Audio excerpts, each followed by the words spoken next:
यशोदानंद हरे कृष्ण प्रभुजी। हरे Krishna. Welcome हरे कृष्ण मीनाक्षीबेन प्रभुजी। व्यासजी, હિનાજી, ભારતીબા જાડેજા માતાજી, ખૂબ ખૂબ हरे હૃદયપૂર્વકનું સ્વાગત છે. હરે કૃષ્ણ બાપુ, વેલકમ. જી જી આભાર. ખૂબ ખૂબ હૃદયપૂર્વકનું સ્વાગત છે તમારું બધાનું ઇસ્કોન મેંગલુરુ શ્રી શ્રી રાધા ગોવિંદ મંદિર કુલાઈ તરફથી. આજે આપણે બધા મળી રહ્યા છીએ 40મી બેચ અધ્યાય 17માની ચર્ચાઓ કરવા માટે. આજ અને કાલ 2 અધ્યાય પૂર્ણ થાય તો તમારું આ ભગવદ્ ગીતાનું લેવલ 1 નો જે કોર્સ જ્ઞાન યજ્ઞ એ પૂર્ણ થશે. हरे कृष्ण બધા ક્વિઝ प्रभुजी। આપી દેજો. હરે કૃષ્ણ રૂપલજી, વેલકમ. શરૂઆત કરીએ ભગવાન રાધા ગોવિંદજીના ચરણોમાં ખૂબ જ ભાવપૂર્વક પ્રેમપૂર્વકની પ્રાર્થનાઓ મંગલાચરણ ભગવાનને અર્પણ કરીએ અને ખૂબ જ ભાવપૂર્વક પ્રાર્થના કરીએ કે આ ભગવદ્ ગીતાનું જ્ઞાન અમને સમજાય, અમે પ્રેક્ટિકલી એ ભગવદ્ ગીતાના જ્ઞાનને જીવનમાં ઉતારી શકીએ અને આ ભૌતિક જીવનના બધા કલ્મશોમાંથી અમે બહાર નીકળી શકીએ. શરૂઆત કરીએ. ભગવાનના પરમ ભક્ત અર્જુનજીના ચરણોમાં વંદન કરીએ. ભગવાનના પરમ પાર્ષદ શીલા પ્રભુપાદજી, જય પ્રકાશ સ્વામીજી મહારાજ, પરમ કૃપાળુ નામાનિષ્ઠ દાસ પ્રભુજીના ચરણોમાં વંદન કરીશું. મંગલાચરણથી શરૂઆત કરીશું.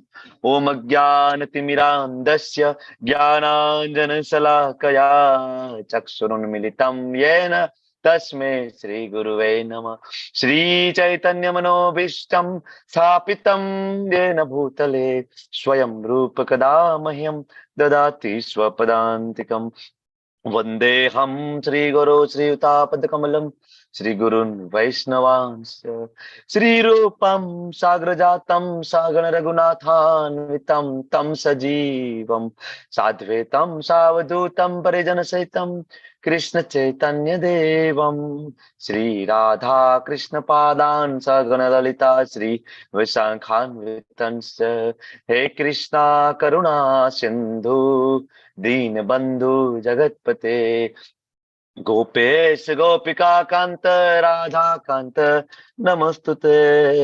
तप्त कांचन गौरांगी श्री राधे वृंदावनेश्वरी वृषभानुसुते देवी प्रणमामि हरिप्रिये.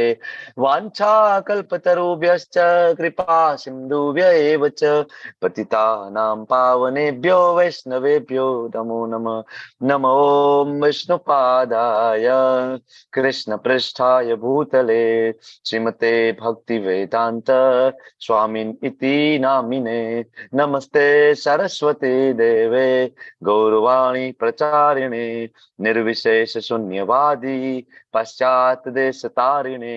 जय श्री कृष्ण चैतन्य प्रभु नित्यानंद श्री अद्वैत गदाधर श्रीवासादि गौर भक्तवृंद. हरे कृष्णा कृष्ण कृष्णा हरे हरे, हरे राम राम राम हरे हरे. हरे कृष्णा. હરે કૃષ્ણ. ખૂબ ખૂબ હૃદયપૂર્વકનું સ્વાગત છે તમારું બધાનું આ 17મા અધ્યાયના સેશનમાં. हरे कृष्ण ખૂબ प्रभुजी। જ હરે કૃષ્ણ જ્યોતિજી, સ્વાતિજી, હેમાજી, ખૂબ ખૂબ હૃદયપૂર્વકનું સ્વાગત છે. વેલકમ. તો શ્રદ્ધાત્રય વિભાગ યોગ. હવે મેં તમને જયારે 14મા અધ્યાયની ચર્ચા કરી ત્યારે મેં તમને સમજાવ્યું હતું કે જે લોકોને 14મો અધ્યાય બરાબર સમજાશે એ લોકોને 17મો અધ્યાય સમજાશે. અને 14મા અધ્યાય સમજવા માટે એક પાયાનો જે શ્લોક છે એ કયો શ્લોક હતો? આઈ થિંક બીજા અધ્યાયમાંથી. તમે જો હું શ્લોક બોલું છું, તમે નંબર શોધી કાઢો એનો. ત્રૈગુણિયા વિષયા વેદા નૈસ્ત્રે ગુણ્યો ભવાર્જુન. આ શ્લોક નંબર જો કેટલામો છે? ત્રૈગુણિયા વિષયા વેદા નૈસ્ત્રે ગુણ્યો ભવાર્જુન. તો એ બે જ શ્લોક છે, 14મો 17મો અને 18મો અધ્યાય સમજવા માટેનો. જો એ શ્લોક કોઈને બરાબર સમજાણો ના હોય તો 14મો 17મો અને 18મો 3 અધ્યાય આખા સમજાતા નથી. કોઈને નંબર મળી ગયો કે નહીં? હરે કૃષ્ણ પ્રભુજી. કેટલામો નંબર છે બોલો? હરે કૃષ્ણ. કે ખાલી હરે કૃષ્ણ કહેવા માટે આવ્યા હતા એવું છે? ઓકે. ત્રૈગુણ્યા વિષયા વેદા નૈસ્ત્રે ગુણ્યો ભવાર્જુન. હે અર્જુન, ત્રણ વેદોની અંદર મુખ્યત્વે 3 ગુણોનું વર્ણન છે અને એના ઉપર ઉઠી જવાનું છે. 3 ગુણોને સમજવાના છે. યસ 2.45 અમિત પ્રભુ લખે છે. તો વેદોમાં રહેલા 3 ગુણો કયા કયા? સત્વગુણ, રજોગુણ અને તમોગુણ. આનું વર્ણન છે. એ વેદો લઈ લો, પુરાણો લઈ લો, કે પછી છેલ્લે ભગવદ ગીતાના અધ્યાય, આની અંદર એનું વર્ણન છે. ભગવાન એમ કે છે કે 3 ગુણોમાં રહીને કામ નથી કરવાનું. અર્જુન 3 ગુણોને સમજવાના છે. સત્વગુણમાં કેવું કાર્ય થાય, રજોગુણમાં કેવું કાર્ય થાય, તમોગુણમાં કેવું કાર્ય થાય. કારણ કે આપણે જોયું કે સત્વગુણ, રજોગુણ, તમોગુણ ત્રણેય સાંકળ તો છે. સત્વગુણ સોનાની સાંકળ, રજોગુણ ચાંદીની સાંકળ અને તમોગુણ લોખંડની સાંકળ છે. પણ મૂળ તો ત્રણેય બાંધે છે. સત્વગુણ થી ગતિ ક્યાં થાય આપણી? તો કે ભાઈ ઉચ્ચ લોકમાં. બહુમાં બહુ તો શું મળે ભાઈ? સ્વર્ગ મળે, જનલોક મળે, મહરલોક મળે. કદાચ શુદ્ધ કોઈ એકદમ શુદ્ધ સત્વની પ્રેક્ટિસ કોઈ કરતું હોય, સત્વગુણની પ્રેક્ટિસ કરતું હોય, શુદ્ધ સત્વગુણની પ્રેક્ટિસ કરતું હોય, રજોગુણ તમોગુણ લેશ માત્ર ના હોય, તો આવા વ્યક્તિઓને કદાચ બ્રહ્માજીનું સ્થાન પણ મળે, બ્રહ્મલોક, સત્યલોક પણ મળી શકે. બરાબર. પણ પ્રભુપાદ એમના લેક્ચરમાં કે છે કે ફાયદો શું છે? કે કદાચ આપણે ઇન્દ્ર બની જાય, કે બ્રહ્માજી બની જાય, કે સ્વર્ગમાં જતા રહીએ, અલ્ટિમેટલી ફાયદો શું? કારણ કે ભગવાને તો 8મા અધ્યાયમાં એવું કહ્યું કે આ બ્રહ્મ ભુવાન લોકા અને પુનરાવર્તિનો અર્જુન, હે અર્જુન, બ્રહ્માજીથી લઈ અને નિમ્નતમ બધા જ લોકોની અંદર, બરાબર, બધા જ લોકોમાં સર્જન અને પ્રલય થી કોઈ બચી શકતું નથી. ત્યાં પણ આ માથાકૂટ છે, જન્મ મૃત્યુની મગજમારી ત્યાં પણ ચાલે છે. તો એનાથી બાદ બાકી સત્યલોકની પણ નથી ને સ્વર્ગની નથી. ફાયદો શું સ્વર્ગમાં જવાનો? તો આ સત્વગુણમાં હોય તો ઉપર જાય, રજોગુણમાં હોય એ લોકો ક્યાં રહે છે? સકામ કર્મ કરનારા લોકોમાં, મતલબ અહીંયા પૃથ્વી ઉપર. પૃથ્વી પર જ. અને તમોગુણી લોકો ક્યાં જાય છે? તમોગુણી મૂઢ મૂઢ યોનિ શું યોનિમાં. જાય? હા, મૂઢ યોનિ શું જાય? તો નીચલી યોનિમાં જાય, પશુ યોનિમાં જાય, નર્કમાં જાય. તો હવે 3 ગુણમાં કાર્ય કર્યા તો જે લોકો સ્વર્ગમાં જાય ને પરમેનન્ટ સ્વર્ગ મળે? પરમેનન્ટ? ના ના, આજીવન સ્વર્ગમાં. હવે તમે તમારે કોઈ દી જવાનું જ નહીં. આવું છે કે નહીં? ને શું છે શ્લોક કે સ્વર્ગમાં કર્મ પૂરા થાય એટલે ચોથમાંથી પાછા પુણ્ય કાર્ય પૂર્ણ થાય એટલે ફરીથી પૃથ્વી ઉપર કે કોઈ બીજી યોનિ. ક્ષીણે પુણ્યે મૃત્યુ લોકમ વિસંતિ, કે જેવા પુણ્ય કર્મ પૂરા થયા તો પાછું ક્યાં આવવું પડે? પૃથ્વી ઉપર. અચ્છા, તો નર્કની યોનિમાં નીચે જાય, પશુ યોનિમાં તો સેમ છે. જેવા પાપ કર્મના ફળ પૂરા થયા પાછું ક્યાં આવવાનું? મનુષ્ય લોકમાં. પાછું મનુષ્ય બનવાનું. તો આ તો સાયકલ ચાલુ જ છે. તો ફાયદો શું થયો? કોઈ વ્યક્તિ સત્વગુણમાં પ્રેક્ટિસ કરી અને સત્વગુણમાં દાન કર્યું, સત્વગુણમાં યજ્ઞ કર્યો, સત્વગુણમાં કાર્ય કર્યું, ફાયદો શું થયો અલ્ટિમેટલી? કાંઈ નહીં. સ્વર્ગમાં ગયા અને પાછા ક્યાં આવી ગયા? મનુષ્ય લોકમાં. બરાબર. તો સત્વગુણ, રજોગુણ, તમોગુણ ત્રણે બરાબર સમજી લેવાના છે. હા, આપણે રજોગુણ તમોગુણમાં હોય તો જરૂરથી આપણે સત્વગુણ સુધી પહોંચવાની પ્રેક્ટિસ કરવાની છે. કારણ કે સત્વગુણ છે ને એ એરપોર્ટ છે, જ્યાંથી ફ્લાઇટ ઉપડે છે. શેની? ગુણાતીત અવસ્થામાં જવા માટે, વૈકુંઠમાં જવા માટેની ફ્લાઇટ છે સત્વગુણમાંથી જ મળે. રજોગુણ તમોગુણ કોઈ ઘોર તમોગુણમાં હોય તો એને કઈ શુદ્ધ સત્વમાં લાવી શકાય કે ડાયરેક્ટ વૈષ્ણવ બનાવી શકાય? તો એ બહુ અઘરું છે. એટલા માટે જો આપણે બધા લેવલ 1 નો આ ક્લાસ છે અને લેવલ 1 માં આપણે કેટલી માળાનું કહીએ છીએ બધાને કે ભાઈ 1 માળા કરો. એમાંય કમ્પલસરી નથી. તમે જો ક્લાસ પૂરો થાય તો ઘણા બધા ક્લાસ સાંભળવા આવે પણ માળા કરવાનો સમય થાય તો ભાગી જાય. બરાબર. છતાં બીજે દિવસે લોકો જોઈન કરે. કમ્પલસરી અહીંયા નથી. લેવલ 2 માં આવશો તો કમ્પલસરી છે 1 માળા કરવી, સાધના ચાર્ટ ભરવો. ત્યાં પણ ઘણી વાર છૂટછાટ આપીએ છીએ. ઓકે, તો 1 માળા. હવે ખરેખર માળા કરવાની કેટલી છે? આમ તો આચાર્યો ગાઈડલાઈન આપી છે આપણને. મિનિમમ કેટલા રાઉન્ડ કરવા જોઈએ વૈષ્ણવોએ? 16 રાઉન્ડ 16 રાઉન્ડ મિનિમમ. 16 રાઉન્ડ. 64 તો આચાર્યોએ આપ્યું, પણ છેલ્લા શીલ પ્રભુપાદ જે આવે, પ્રભુપાદે આપણને મિનિમમ 16 રાઉન્ડ કહ્યા. બરાબર. અને આજે શ્રીલ હરિદાસ ઠાકુર, નામાચાર્ય હરિદાસ ઠાકુરજીનો તિરુભાવ દિવસ છે, ડિસએપેરન્સ છે. બરાબર. કેટલી માળા કરવી જોઈએ આજે?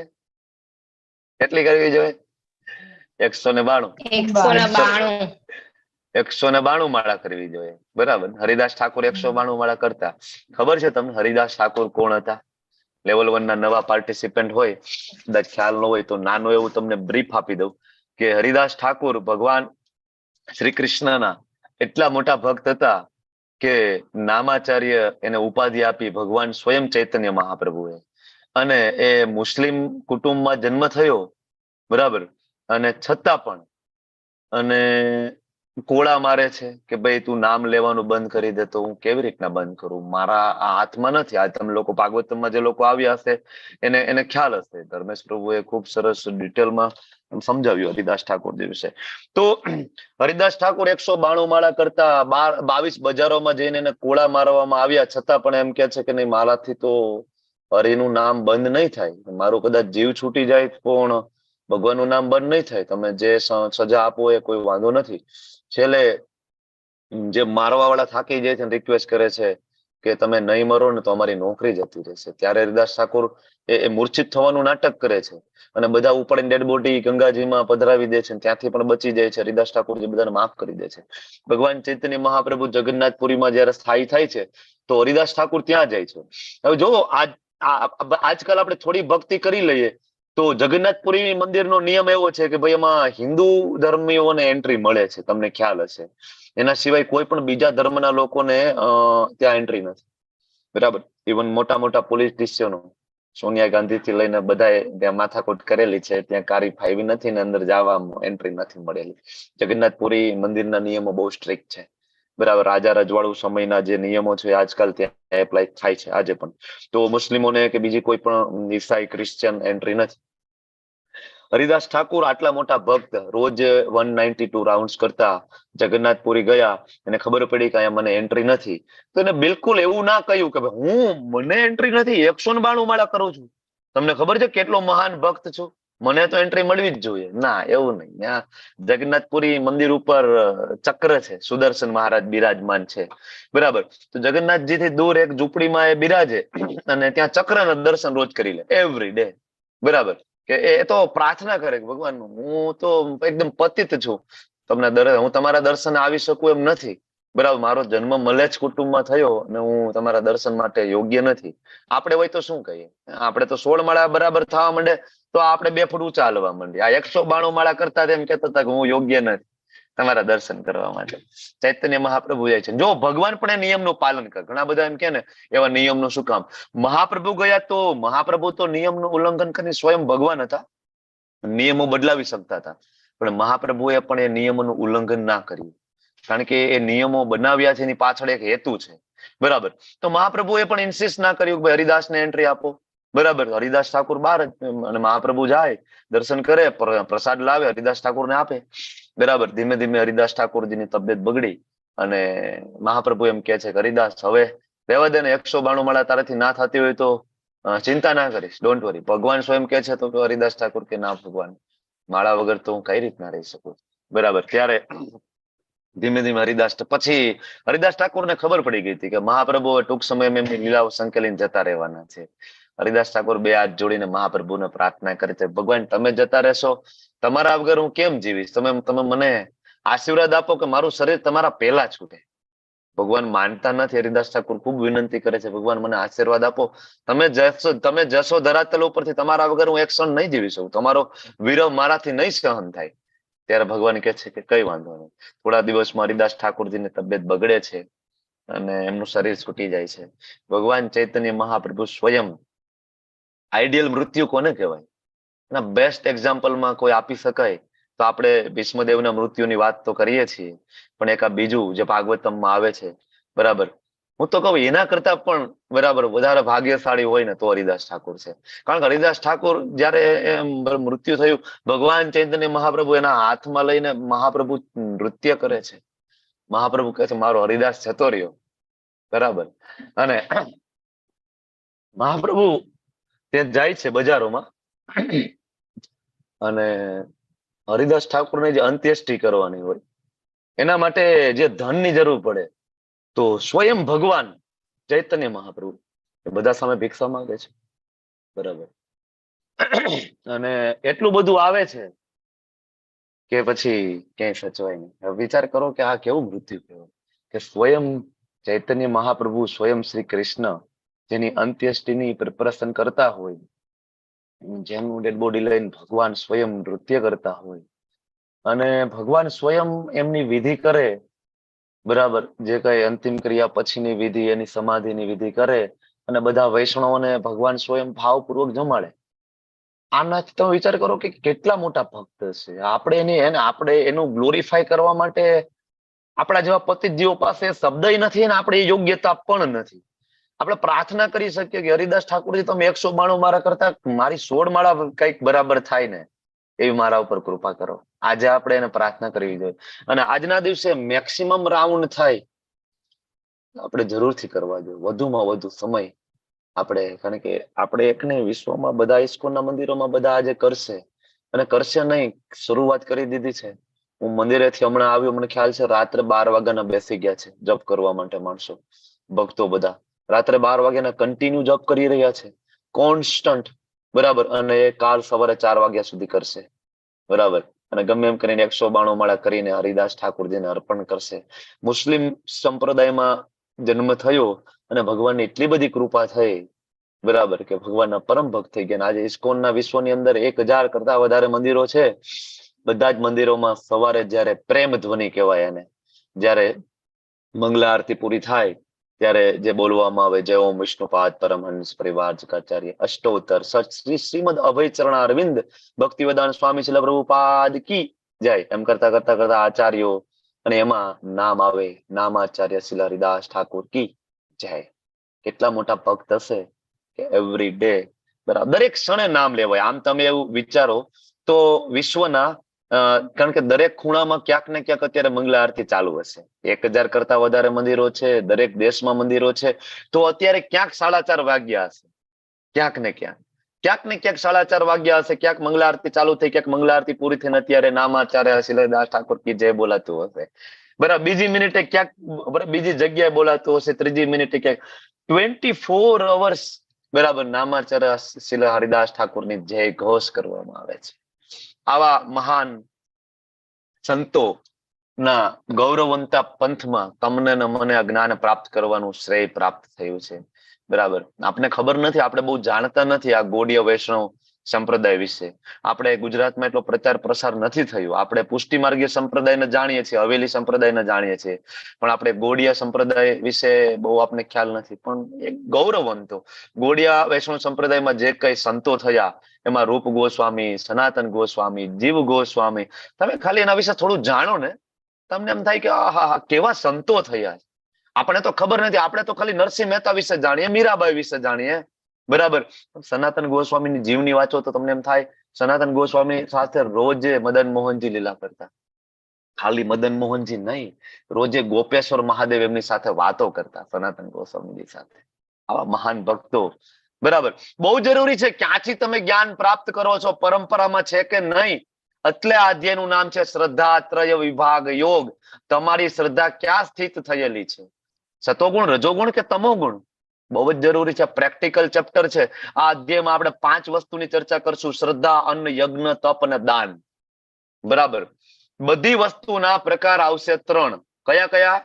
સતોગુણ, રજોગુણ, તમોગુણ. બરાબર, હવે શ્રદ્ધાના પણ 3 પ્રકાર, અન્નના 3 પ્રકાર, યજ્ઞના 3 પ્રકાર, તપના 3 પ્રકાર, દાનના 3 પ્રકાર. અચ્છા, કરવાનું શું? કરવાનું સતોગુણમાં કરશું, રજોગુણમાં કે તમોગુણમાં? બોલો, કયો એમાં બેસ્ટ છે? કયા ગુણમાં આપણે આજે કરશું આ બધી શ્રદ્ધાને? આપણે કયા? શુદ્ધ સત્વગુણમાં કરવાનું. Very good. ટૂંકમાં આ અધ્યાયમાંથી જાણવાનું પણ કરવાનું એક પણ નહીં. એક પણ નહીં. સત્વગુણમાં, રજોગુણમાં, તમોગુણમાં 3 પ્રકારની શ્રદ્ધા છે, પણ એક પણ એ શ્રદ્ધા આપણે ફોલો નહીં કરીએ. કઈ શ્રદ્ધા ફોલો કરીશું? ભગવાને પહેલા અર્જુનને ગાઈડલાઈન આપી છે બીજા અધ્યાયથી. આ અધ્યાયનો પાયો બીજા અધ્યાયમાં છે. હવે કોઈ વ્યક્તિ સીધો 17મો અધ્યાય વાંચે એ સમજી નહીં શકે. બરાબર, જો પેલા એને 14મો અધ્યાય વાંચ્યો હશે તો 17મો અધ્યાય સમજાશે. 14મો અધ્યાય કોઈ વ્યક્તિ વાંચશે, પણ જો એને બીજા અધ્યાયનો 45મો શ્લોક બરાબર નહીં સમજ્યો હોય, ત્રૈગુણ્ય વિષયા વેદા નૈસ્ત્રૈગુણ્યો ભવાર્જુનો, તો 14મો અધ્યાયનો એ સારાંશ નહીં કાઢી શકે. કારણ કે 14મા અધ્યાયમાં સતોગુણ, રજોગુણ, તમોગુણના ગુણો અને ગતિ હતી. પણ ભગવાને પહેલા અર્જુનને કહ્યું છે કે અર્જુન આ 3 ફોલો નહીં કરતો. તું ખાલી જાણી લે, સમજી લે, 3 ફોલો નહીં કરતો અર્જુન. તારે આ 3 ગુણોની ઉપર જઈ અને જે કઈ કરવું હોય એ શ્રદ્ધા, અન્ન, યજ્ઞ, તપ, દાન, બુદ્ધિ કરતા કર્મ આગળ આવશે ઘણું બધું. એ ગુણાતીત અવસ્થામાં હોવું જોઈએ અર્જુન. બરાબર. એટલે હવે અર્જુન પ્રશ્ન પૂછે છે કે કૃષ્ણ પેલા શ્લોકમાં કે જે લોકો શાસ્ત્રોના નિયમોનું પાલન નહીં કરીને પોતાની કલ્પના પ્રમાણે પૂજા કરે છે તેમની સ્થિતિ કઈ છે? સત્વગુણ, રજોગુણ કે તમોગુણ? આવો પ્રશ્ન અર્જુન શું કામ પૂછે છે? કારણ કે ગયા અધ્યાયમાં આપણે જોયું ને દેવ્ય આસુરી ગુણો. બરાબર. એમાં ભગવાને એવું કહ્યું કે જે લોકો શાસ્ત્રને ફોલો નથી કરતા ને એને તો હું અધમથી અધમ યોનિમાં હું પોતે મૂકું છું. અધમથી અધમ ગતિ હું પ્રાપ્ત કરાવીશ. શાસ્ત્રને ફોલો ના કરે એટલે એ સૌથી મોટો અપરાધ છે, ભગવાને કહ્યું. પણ અર્જુનને ખબર હતી કે ભગવાન અત્યારે અને આગળ જતા એવી એવી શ્રદ્ધાઓ હશે જે શાસ્ત્રોમાં નહીં હોય. તમે બહારથી જોવો તો તમને લાગશે તિલક કરેલું હોય, બરાબર, સરસ મજાનું, બરાબર, પછી ગેરુવા કપડા પહેરેલા હોય, સારું લાગે તમને બધું. બહારથી જોતા તમને એવું લાગે ઓહો સંન્યાસી છે, બધું પરફેક્ટ. પણ એની શ્રદ્ધા શાસ્ત્રમાં આપેલી શ્રદ્ધા નથી. બરાબર. તો આજે એ જાણવાનું છે, બરાબર, કે આપણે કઈ રીતના ઓળખીએ કે કઈ શ્રદ્ધામાં આપણે જવાનું. જો આમ તો છે ને ભારતીયોને શ્રદ્ધા વાત જવા દો. ભારતીય લોકોને તો શ્રદ્ધાનું ભરી ભરીને શ્રદ્ધા ભરેલી છે, જાત જાતની. પાછી શ્રદ્ધા ના હોય એવું બને જ નહીં. ક્યાંય ને ક્યાંય શ્રદ્ધા હોય. કા પથ્થરમાં હોય ને, ક્યાંક ઝાડવામાં હોય ને, વૃક્ષમાં હોય ને, વ્યક્તિમાં હોય ને, ક્યાંક ને ક્યાંક તો શ્રદ્ધા હોય. ના હોય તો માણસોને કબરમાં હોય. હવે અહીંયા 33 કોટી દેવતાઓ આપણા સનાતન ધર્મી હિન્દુઓને ઓછા પડતા હોય કે એને કબર ઉપર માથું ટેકવવા જવાની જરૂર પડતી હોય માથે ચાદરો લઈને. બરાબર. સનાતન ધર્મ નથી જાણતા આ બધું કાર્ય કરી રહ્યા છે, મૂર્ખ છે. શાસ્ત્ર વિહિત શ્રદ્ધા ફોલો કરવાથી ગતિ શું થશે આજ જોઈશું આપણે. બરાબર. તો શાસ્ત્રની વિરોધી શ્રદ્ધા, અર્જુન પૂછે છે ભગવાન શાસ્ત્રની વિરોધી શ્રદ્ધા છે કયા ગુણમાં આવે પ્રભુ? સત્વગુણ, રજોગુણ કે તમોગુણ છે? બરાબર. અને આજકાલ તો શ્રદ્ધા તમે જોવો કેવી કેવી શ્રદ્ધા છે. તમે જોવો આજનું આપણું યુવાધન, બરાબર, સચિન તેંડુલકરને ભગવાન બનાવીને બેસી ગયા છે. તો કોઈક વ્યક્તિમાં કાંઈક આપણને થોડુંક વધારે જોવા મળે ઐશ્વર્ય, આપણે એને ભગવાન બનાવી દઈએ. સચિન ક્રિકેટના ભગવાન. અહીંયા જો આ બધા યંગસ્ટર છે, શું લખ્યું છે?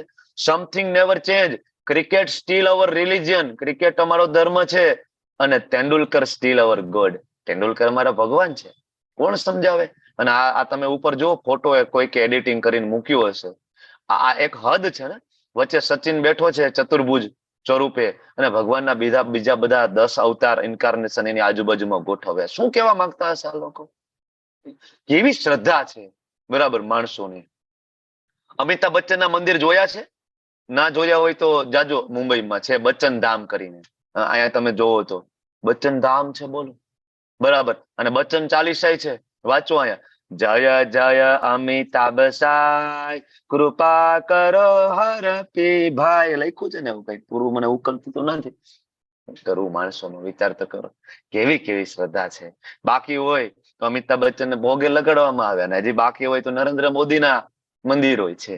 બરાબર. અહીંયા જે પોલિટિશિયન નામ સાંભળ્યું છે જયલલિતા. જયલલિતાના કેટલા બધા મંદિરો છે તમને ખ્યાલ છે? બરાબર. કેટલા. આના સિવાયના મંદિરો હજી હું તમને કહું તો રજનીકાંતના મંદિરો કેટલા બધા સાઉથમાં. માણસો રજનીકાંતની રોજ આરતી કરે છે, ખબર તમને? મંગળા આરતી રજનીકાંતની. બરાબર. નરેન્દ્ર મોદીની, રજનીકાંતની.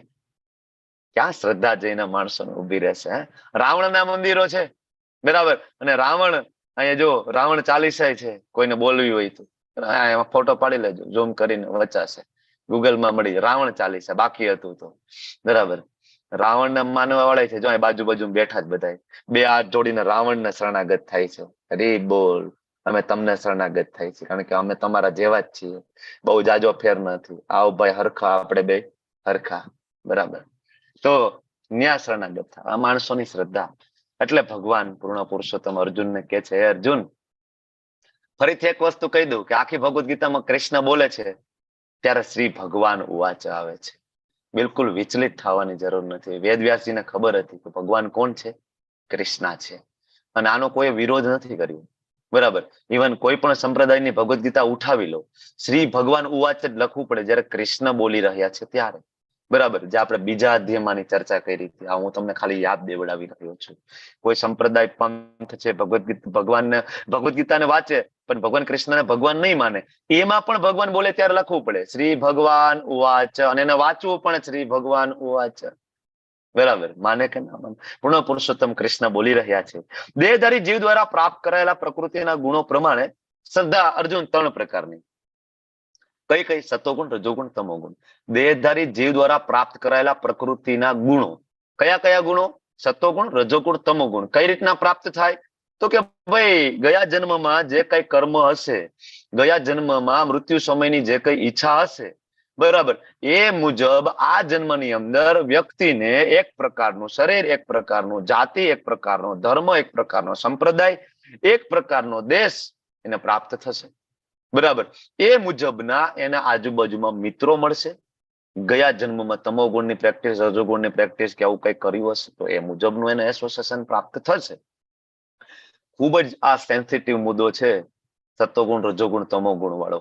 કારણ કે આજકાલ છે ને તમને ને મને કોઈ સલાહ આપવા આવશે નહીં કે ભાઈ તમારી આ શ્રદ્ધા છે એ તમોગુણમાં છે, આવી શ્રદ્ધા આવી ના રખાય, આવી પૂજા ના કરો, કૃષ્ણની પૂજા કરો, આવું તમે કોઈકને કહેવા જાઓ, ખોટું લાગી જાય. હા, અમે ઓળખતા નથી, અમારી દેવી છે, સર્વશક્તિમાન છે, ભસ્મ કરી દેશે તમને. બરાબર, તમે ઓળખતા નથી, અમારી દેવી, અમારા પીર. માણસોને પીરમાં એટલી શ્રદ્ધા હોય છે. બરાબર, તો આજકાલ તમે કોઈને સલાહ આપવા જાઓ તો એ સલાહ માનતું નથી, સેન્સિટિવ થઈ ગયા ને. તો કોણ આપણને સલાહ આપશે? ભગવદ્ ગીતા આપણે વાંચીએ તો આપણે આપણી જાતને સલાહ આપી શકીએ છીએ. એટલા માટે ભગવદ્ ગીતાનું આ સત્વગુણ, રજોગુણ, તમોગુણ વાળો જે કન્સેપ્ટ છે સમજવો બહુ જરૂરી છે. તમારે આ જીવનમાં અહીંયા પણ સુખેથી જીવવું હોય ને તો પણ તમારે સત્વગુણ, રજોગુણ, તમોગુણ જાણવા પડશે. તમે કાર્ય કરો તો તરત તમને લાઈટ થવી જોઈએ કે મારું આ એક્શન, મારું આ કાર્ય સત્વગુણમાં, રજોગુણમાં, અરે આ મારું કામ તો તમોગુણમાં છે, આ ના કરવું જોઈએ. તમોગુણની ગતિ ભગવાને કીધી છે, મૂઢિયોની શું જાય તે. બરાબર, મારે ટ્રાય કરવી જોઈએ કે મારા મેક્સિમમ કાર્ય છે શુદ્ધ સત્વમાં થાય અને બહુમાં બહુ તો સત્વગુણ સુધી મારું કાર્ય સીમિત રહે, નહીં કે રજોગુણ, તમોગુણ મારે ફોલો ના કરવું જોઈએ. નહીતર મારી ગતિ, આગળની ગતિ મારી એવી થશે કે મારા દીકરાઓ પિતૃ તર્પણ કરી કરીને થાકી જશે ને. ગયામાં જઈને તર્પણ કરેલું છે ધુંધકારીનું, ઉદ્ધાર થયો તો ધુંધકારીનો નથી થયો. બધા એમ કે ગયામાં એક વખત તર્પણ કરાવી દો, એક વખત નારણ બલી, નાગ બલી કરાવી દો ને તો પિતૃને મોક્ષ મળી જાય છે. ગોકર્ણ મહારાજ છે, મહાન જ્ઞાની, વિદ્વાન, પંડિત, એ પોતે જઈને ગયામાં જઈને તર્પણ કરે, ધુંધકારીનો ઉદ્ધાર થતો નથી. બરાબર, તો આપણી પાછળ ગોકર્ણ જેવા કોઈ છે નહીં. એ બરાબર ને, આપણા બાળકો તમને ખબર છે કે આગળ જતા શું કરવાના છે. આ તો ગોકર્ણ મહારાજ હતા, એના દ્વારા ગયામાં તર્પણ થયું તો એના ભાઈનો ઉદ્ધાર નહોતો થયો. તો વિચાર કરો કે આપણે તમોગુણમાં કાર્ય કરશું તો આપણો ઉદ્ધાર કોણ કરશે? આપણી પાછળની પેઢી એટલી સક્ષમ નથી. બરાબર, જો બનાવશું તો થઈ જશે, નો ડાઉટ. કૃષ્ણ ભાવનામૃત આપશું તો વાંધો નહીં આવે. બરાબર, પણ કળિયુગનો એટલો બધો પ્રભાવ છે ને, ખૂબ જ અઘરું છે બાળકોને કૃષ્ણ ભાવનામૃતમાં લઈ જવા. સુકૃતિઓ હોય અને ગુરુ સાધુ ના આશીર્વાદ હોય, બ્રાહ્મણ વૈષ્ણવોના, તો એ થઈ શકે છે. એટલે શ્રદ્ધા બહુ મહત્વની છે. આ પાયો છે. શ્રદ્ધા જે છે પાયો, પહેલું પગથિયું છે. ભગવાન તરફ આગળ જવું હોય પહેલું પગથિયું. અને તમે જે કરશો એ તમારું બાળક કરશે, તમારું બાળક તમને જોઈને કરશે. બરાબર, એટલે ખૂબ જરૂરી છે કે તમારી શ્રદ્ધા શેમાં સ્થિત છે. બરાબર, તો જીવ દ્વારા પ્રાપ્ત કરાયેલા પ્રકૃતિના 3 ગુણો પ્રમાણેની શ્રદ્ધા, સત્વગુણ, રજોગુણ અને તમોગુણ. ભરતપુત્ર, પ્રકૃતિના વિભિન્ન ગુણો કયા કયા? સત્વગુણ, રજોગુણ, તમોગુણ હેઠળ મનુષ્ય અસ્તિત્વ પ્રમાણે એક વિશેષ પ્રકારની શ્રદ્ધા વિકસિત કરશે. પ્રકૃતિના એના 3 ગુણો મુજબ જે એને જે તે લોકેશનમાં જન્મ પ્રાપ્ત થાય, બરાબર, જે તે વ્યક્તિની શ્રદ્ધા પણ એવી હશે. ધારો કે કોઈનો જન્મ મલેચ મુસ્લિમમાં થાય તો એની શ્રદ્ધા એવી હશે, શાસ્ત્રવિહિત શ્રદ્ધા. કોઈનો જન્મ છે એ તત્વગુણી ફેમિલીમાં થયું તેની શ્રદ્ધા, શુદ્ધ સત્વ બરાબર વૈષ્ણવ કુટુંબમાં થયો તેની શ્રદ્ધા કેવી હશે? ભગવાન કૃષ્ણની, રામચંદ્રજીની, વિષ્ણુજીની એવી શ્રદ્ધામાં સ્થિત હશે. તો એક વિશેષ પ્રકારની શ્રદ્ધા વિકસિત કરે. જીવે સ્વયં અર્જિત કરેલા આ ગુણો છે અર્જુન, અને એમાં અમુક વિશેષ પ્રકારની શ્રદ્ધા હોય. એટલે આજકાલ તમે જોવો છો કે અલગ અલગ પંથ, સંપ્રદાય, ભગવાનને ત્યારે ખબર હતી કે અર્જુન આગળ જતા આવું આવશે. જીવ જેવા અર્જિત ગુણો કરશે ને એવી એની પોતાની શ્રદ્ધા હશે, અને એ જીવને એવું લાગશે કે આ શ્રદ્ધા મારી સુપ્રીમ છે. બરાબર, ધારો કે કોઈ કાળ ભૈરવનો ભક્ત હોય, બરાબર, ઉજ્જૈન જાય તો એ કાળ ભૈરવ દાદાને આલ્કોહોલ અર્પણ કરે, દારૂ પીવડાવે. બરાબર, પછી તો કે પ્રસાદી છે ભાઈ, પ્રસાદી થોડું થોડું લેવું ભાઈ, આમાં ના પાડે, થોડું થોડું તો લેવું. મૂળ ભાઈ પોતાને જ પીવું હોય, મૂળ પોતાને પીવું હોય એટલે પ્રસાદ સ્વરૂપે ગ્રહણ કરવું હોય, થોડું થોડું તો લેવું પડે. આમાં ના પડે, પ્રસાદી છે, ના પડાતા હશે કોઈ. એટલે આવી શ્રદ્ધા મેલોડી માતાને ઘણા બધા બકરો કાપીને ધરતા હોય છે, બરાબર. એનો પ્રસાદ લે, ખાવું જોઈએ ભાઈ, ના નો પડાય. માતાજીને પ્રસાદી છે, ખાવું જોઈએ, બરાબર. એને લાલ ભાત કેવું કઈક નામે આપ્યું છે પાછું. લાલ ભાત એટલે ટૂંકમાં માંસ રસ મિક્સ કરીને રાઈસ બનાવવામાં આવે. આવી શ્રદ્ધાઓ હોય છે. તો ભગવાનને ખબર હતી આવી શ્રદ્ધા અર્જુન હશે. તો હવે કેવી શ્રદ્ધા હોય, કોણ કોને પૂજે, બહુ ક્લિયરલી ભગવદ્ ગીતાની અંદર છે. જો ઘણી વખત ભગવદ્ ગીતા બહુ બરાબર રીતના કોઈ સમજાવે અને આપણે પહેલી વખત હોય ને તો આપણે ક્યારેક ખોટું લાગી જાય. શું કામ? કારણ કે આપણે એટલી યોગ્યતા નથી કે આપણે ભગવદ્ ગીતાજી બરાબર સમજાય. એટલે આપણે અલગ અલગ દેવી દેવતાઓની પૂજા અર્ચના, કંઈક ને કંઈક પિતૃઓની ના અંતે પૂજા અર્ચના ખૂબ પ્રેમપૂર્વક ભાવપૂર્વક કરતા એવા હોય. તો હવે અહીંયા આવીને હું તમને એમ કહું કે આ પૂજા ખોટી છે, ખોટું લાગી જાય. પણ હું નથી કહેતો, ભગવાન કહે છે. તમે એક વખત સમજવાની ટ્રાય કરો. શાસ્ત્ર એવું કહે છે કે યજંતે સાત્વિકા દેવાન, કે જે સત્વગુણી લોકો હોય, કોની પૂજા કરે? દેવતાઓની. અહીંયા કૃષ્ણની પૂજાની વાત નથી. કોની પૂજા છે? દેવી દેવતાઓ. દેવી દેવતાઓ ક્યાં રહે છે? સ્વર્ગમાં, બરાબર. ક્યાં રહે છે? વૈકુંઠમાં રહે છે ને દેવી દેવતાઓ. વૈકુંઠમાં રહે ને? ક્યાં રહે? હા કે ના? વૈકુંઠમાં રહે ને બધા દેવી દેવતાઓ? વૈકુંઠમાં ના રે, ખાલી સ્વર્ગમાં જ. સ્વર્ગ ક્યાં આવે? વૈકુંઠમાં ના આવે? ના, નીચે આવે વૈકુંઠ થી. વૈકુંઠ થી નીચે એટલે કઈ જગ્યાએ? આપણા 14 લોક છે ને એમાં ઉપર આવે છે. અહીંયા જ આવે. આ જ્યાં આપણે રહીએ છીએ ને આના કરતા એક એડવાન્સ લેવલ. કોઈ વ્યક્તિ ગામડામાં રહેતો હોય, ત્યાંથી રાજકોટ મેટ્રો સિટીમાં જાય, ઈ સ્વર્ગ છે. આનાથી વિશેષ કાંઈ નથી. ભારતમાં રહેતો માણસ અમેરિકા જાય, આ 6ઠા માળ ઉપર છે. આપણા કરતા બીજા માળ ઉપર છે. આમ તો આપણા પછી એક માળ વચ્ચે છે, તરત સ્વર્ગ આવે. એક જ ફ્લોર ખાલી, લિફ્ટમાં જાઓ, બીજા નંબરનું બટન દબાવો, સ્વર્ગ. આટલું નજીક છે આમ જોવા જાય તો. આ ભૌતિક જગતમાં છે. તમે જે સૂર્યના સવારે દર્શન કરો છો એ જ સૂર્યના દર્શન સવારે ઇન્દ્ર પણ કરે છે. સેમ સૂર્ય આપણા બેનું કમ્બાઈન છે. સ્વર્ગનો બ્રહ્માજીનો બધાનો સૂર્ય કોમન છે. તમને ખ્યાલ છે ને? 14 લોકમાં સૂર્ય એક જ છે, બરાબર. એ બધા એના જ સવારે દર્શન કરે, આપણે કરીએ છીએ. આટલું સ્વર્ગ નજીક છે, બરાબર. ફાયદો શું? ભગવાન કે છે સત્વગુણી મનુષ્ય દેવોને પૂજે છે, રજોગુણી મનુષ્ય કોને પૂજે? અસુરોની પૂજા કરે. અચ્છા, અસુરોની અત્યારે કોણ પૂજા કરે? આપણને એમ થાય. પણ અસુર એટલે શું? અસુર એટલે કઈ આમ, મેં તમને ગઈકાલે વાત કરી કે માથે આમ 2 શિંગડા હોય ને આમ દાંત બહાર નીકળી ગયા હોય, એ અસુર નથી. અસુર એટલે શું? શાસ્ત્રોને ફોલો નથી કરતા, બધા અસુર છે. ગઈકાલે આપણે 16મો અધ્યાય શું ભણીએ? અધ્યાયનું નામ શું હતું?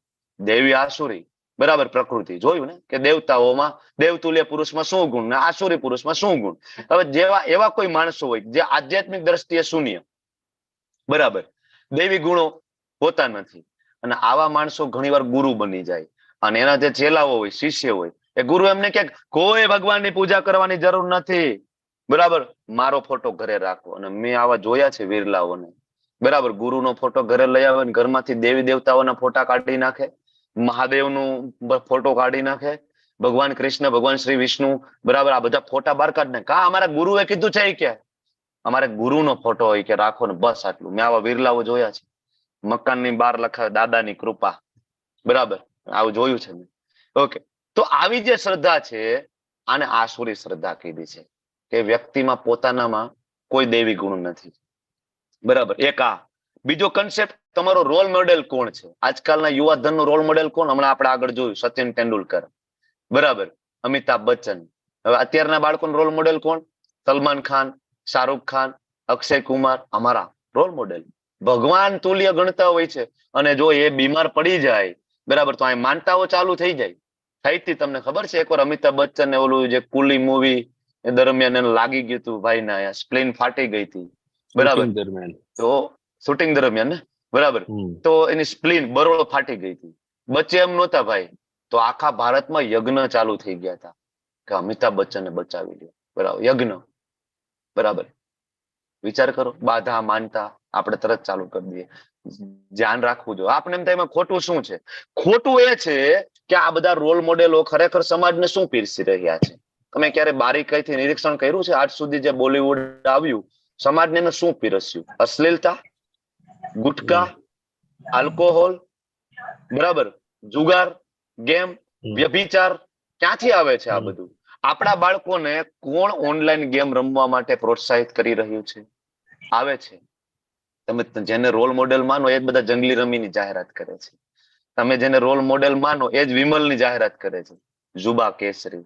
ક્યાંથી આપણા બાળકો શીખે છે? હા, આપણા બાળકો આવા રોલ મોડેલ જોવે ને એટલે એને એમ થાય કે આવું કરવું જોઈએ. બાળક તો કુમળું ફૂલ છે, કોરી પાટી છે, એના ઉપર તમે જે લખો એ લખી શકાય. આવું કુમળું ફૂલ જયારે જોવે કે ઓહો, શાહરૂખ ખાન આવું કરે છે તો આ સાચું હશે ને આ કરવા લાયક હશે તો જ આ લોકો કરતા હોય, પપ્પા ભલે કે. તો આવો એક આખો જે સમાજ છે એ એક સમાજને મિસગાઈડ કરી રહ્યો છે, અને આ સૌથી મોટું પાપ છે. કારણ કે તમે ક્યારેક ઉચ્ચ હોદ્દા ઉપર છે, તમે ક્યારેક તમારી નામના છે, ખ્યાતિ છે, તો તમારી જવાબદારી છે કે તમે સમાજને સારા રસ્તે લઈ જાઓ. આ લોકો નથી લઈ જતા, બરાબર ને? આજકાલ તો તમે જો અંગ પ્રદર્શન કેટલી હદે. તમે ક્યારે ઝારા જે કપડાની બ્રાન્ડ છે, ઝારા, તમે નામ સાંભળ્યું હોય તો, મુંબઈમાં ને એમાં એના મોસ્ટલી શોરૂમ હોય. ક્યારે તમે એની વિઝિટ કરી છે ઝારાની વિઝિટ? એકવાર કરજો તો ખરી, તમને ખ્યાલ આવે કે એમાં કઈ પ્રકારના કપડા મળે છે ઝારામાં. કેવા કપડા? તમને ક્યારેક એમ લાગે કે આ કપડા છે કે પહેરવાનું કેવી રીતના છે? ખાલી નકરી દોરી જ હોય એમાં. ખબર નહીં, એમાં ખબર ના પડે કે આ પહેરવાથી એમાં શું ઢંકાતું હશે. બરાબર, તમે ક્યારેક ફાટેલા તો ઠીક છે માતાજી, હવે એવું એડવાન્સ એવી ફેશન આવી છે, બરાબર, કે એમાં ખાલી પટ્ટી જ હોય છે, નાની નાની ખાલી પટ્ટીઓ. બરાબર, આપણને તો આપણા જેવા તો ગામડા વાળા વિચાર આને પહેરવાનું કે હાથમાં પહેરવાનું, ગળે બાંધવાનું કે વીંટવાનું ક્યાં છે, ખબર જ ના પડે. અને આવું એ લોકો પહેરીને ફરતા હોય જેમાં કાંઈ ઢંકાતું હોતું નથી. ટોટલ અંગ પ્રદર્શન. કોણ લઈ આવ્યું આ બધું? આપણા બાળકોને બધું શીખડાવી કોણ ગયું? બોલીવુડ. આ જે છે આને કહેવાય આસુરી પૂજા. અને છેલ્લે આવે તમોગુણી લોકો શેની પૂજા કરે? ભૂત પ્રેતની પૂજા કરે. સ્મશાનમાં જાય, ખોપડી રાખે, જીવતા પક્ષી ખાય, ગરમ ગરમ લોહી પીવે એનું. બરાબર, જે મેલી વિદ્યા, તંત્ર વિદ્યા કરતા હોય ને આ બધું કરતા હોય. માણસો ત્યાં બહુ એકઠા થાય. કાળી ચૌદશ, હમણાં દિવાળી આવે છે, કાળી ચૌદશ ના દિવસે રાત્રે સ્મશાનની આજુબાજુ આંટો મારજો, મેળાવડો જામે. બરાબર, એવા તાંત્રિકોનો ને એના અનુયાયીઓનો ને ફાલતુ પ્રશ્ન પૂછતા હોય, વાત જવા દો. બરાબર, તો શ્રદ્ધા. બરાબર, મેં આની પહેલા એક વખત વાત કરી હતી કે અમારા જસદણમાં જ બે પતિ પત્ની વિછિયામાં કોઈક એવા તાંત્રિકના ઓલામાં આવી ગયા અને એવી શ્રદ્ધા એની ડેવલપ થઈ ગઈ, ખબર નહીં 3 વર્ષમાં એનું એવું બ્રેન વોશ થઈ ગયું કે 3જા વર્ષે એ જે તાંત્રિક એના મનમાં એવું ફસાવી દીધું કે તમારે કમળ પૂજા કરવી પડશે. કમળ પૂજા એટલે ખબર તમને? કે એનું મસ્તક કાપી અને જે યજ્ઞમાં નાખી દેવું, મસ્તક કાપીને, એને કમળ પૂજા કહેવાય. બરાબર, પતિ પત્ની બંને એગ્રી થઈ ગયા. નાના નાના બાળકોને મામાને ઘરે મોકલી દીધા અને પોતે ખેતરમાં રહેતા હતા, ઝૂંપડામાં. મોટું ઝૂંપડું હતું, તો ઝૂંપડામાં એને એવો ફારસો બનાવ્યો, માચડો. બરાબર, બે બાજુ આમ લાકડાના વાહડા ઉભા કર્યા. બરાબર, પછી મોટી બધી બ્લેડ લઈ આવ્યા. જનરલી ટ્રેક્ટર ની આગળ ઓલું જે સાફ કરવા માટે હોય ને એમાં એવી મોટી બ્લેડ હોય છે. એ બ્લેડ ત્યાંથી કાઢી અને એને બ્લેડ ને એવી રીતના ફિટ કરી, મોટો વજન ત્યાં રાખ્યો, ત્યાં અટકાયું અને દોરડું ત્યાંથી કાઢ્યું અને બે પતિ પત્ની આમ માથું રાખ્યું નીચે લાકડા ઉપર અને સામેની સાઈડમાં યજ્ઞ પ્રગટાવ્યો, દેવ દેવતાઓના ફોટા છે બધું રાખ્યું. બરાબર, અને પછી પતિ પત્ની આમ હોય, પતિ જેવું દોરડું ખેંચે ને તો ઓલી જે બ્લેડ હતી ને વજનદાર, ધડામ દઈને પડે ક્યાં? અહીંયા. અને માથું જુદું થઈ જાય સીધું અને સામે યજ્ઞમાં પડે. આ હમણાંનો રિસેન્ટ કિસ્સો છે, ખાલી સર્ચ કરી જો, ગૂગલ ઉપર મળી જશે તમને ન્યૂઝ. આવી શ્રદ્ધા. બંને પતિ પત્નીના બેયના મસ્તક જુદા. બરાબર, એવું નાનું એવું બાળક 8 વર્ષની દીકરી આવે છે ને, બરાબર, મમ્મી પપ્પા કરતી જાય છે, શું ખબર? ઝૂંપડીનો દરવાજો ખોલે, દ્રશ્ય પેલા એ બાળક જોવે છે. વિચાર કરો કે એની માનસિક પરિસ્થિતિ બાળકની શું હશે, આખી જિંદગી કઈ રીતના જીવશે એ બાળક? કોઈ દી એના મમ્મી પપ્પાએ વિચાર્યું? બરાબર, એ બંને બાળકો બોલી શકવાની ક્ષમતા જ ખોઈ બેઠા કે શું એક્સપ્લેન કરવું, કા શું છે? બે ધડ પડ્યા છે, બે મસ્તક જુદા પડ્યા છે. એક મસ્તક યજ્ઞકુંડમાં, એક મસ્તક દૂર પડેલું છે, લોહીના ફુવારાઓ છૂટેલા છે. બાળક કઈ રીતના જોઈ શકે? શું કામ જરૂરી છે ભગવદ્ ગીતાનું જ્ઞાન? શું કામ ભગવદ્ ગીતાનો પ્રચાર પ્રસાર જરૂરી છે? તમે આવું સાંભળ્યું નથી, તમને આશ્ચર્ય થતું હશે, પણ નાના નાના ગામડામાં એવી શ્રદ્ધાઓમાં માણસો લિપ્ત થઈ ગયેલા છે. એવા ભુવા, એવા રાવણ, એવા તાંત્રિકોમાં માણસો પડેલા છે ને, વાત જાવ તો પોતાની પત્નીને એક રૂમમાં એક બાવાને સોંપી દે છે. એટલો બધો એ તાંત્રિક ઉપર વિશ્વાસ કરી દે, પોતાની પ્રાણથી વાલી પત્નીને સોંપી દે. ના મને બાવા ઉપર શ્રદ્ધા છે, અંદર શું ચાલતું હોય તમને મને ખબર છે. તંત્રના નામે, વિદ્યાના નામે. આવું આ તો વારંવાર આપણે જોઈએ જ છીએ. ઓલો વચ્ચે કઈક એવો શો આવતો હતું, નામ ભૂલી ગયો, સોનીમાં એમાં ઘણી વખત આવું આવે છે.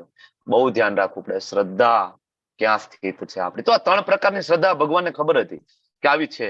પણ હવે જો સત્વગુણી શ્રદ્ધામાં દેવતાની પૂજા, રજોગુણીમાં અસુરોની, તમોગુણીમાં ભૂત પ્રેતની. પણ આનાથી ઉપર જઈને વિચારીએ તો શુદ્ધ સત્વમાં કોની પૂજા થાય? ભગવાન કૃષ્ણની. વેદોમાં ઉલ્લેખ છે આનો. બરાબર. અચ્છા, ભગવદ્ ગીતામાં આનો ક્યાંય ઉલ્લેખ છે? હા, ભગવદ્ ગીતામાં પણ છે. 9.25મો શ્લોક કાઢો અને વાંચો 9.25. ત્યાં ભગવાને શું કહ્યું 9મા અધ્યાયમાં? એટલા માટે જે અધ્યાયનું નામ હતું રાજ વિદ્યા રાજ ગુહ્ય યોગ, કે સિક્રેટ નોલેજ હતું 9મો અધ્યાય. 9મા અધ્યાયમાં ભગવાને સિક્રેટ કહ્યું. શું? યાંતિ દેવવ્રતા દેવાન, કે ભાઈ જે દેવતાઓની પૂજા કરશે ક્યાં જશે? દેવાન, સ્વર્ગલોકમાં, જ્યાં દેવતાઓ રહે છે ત્યાં.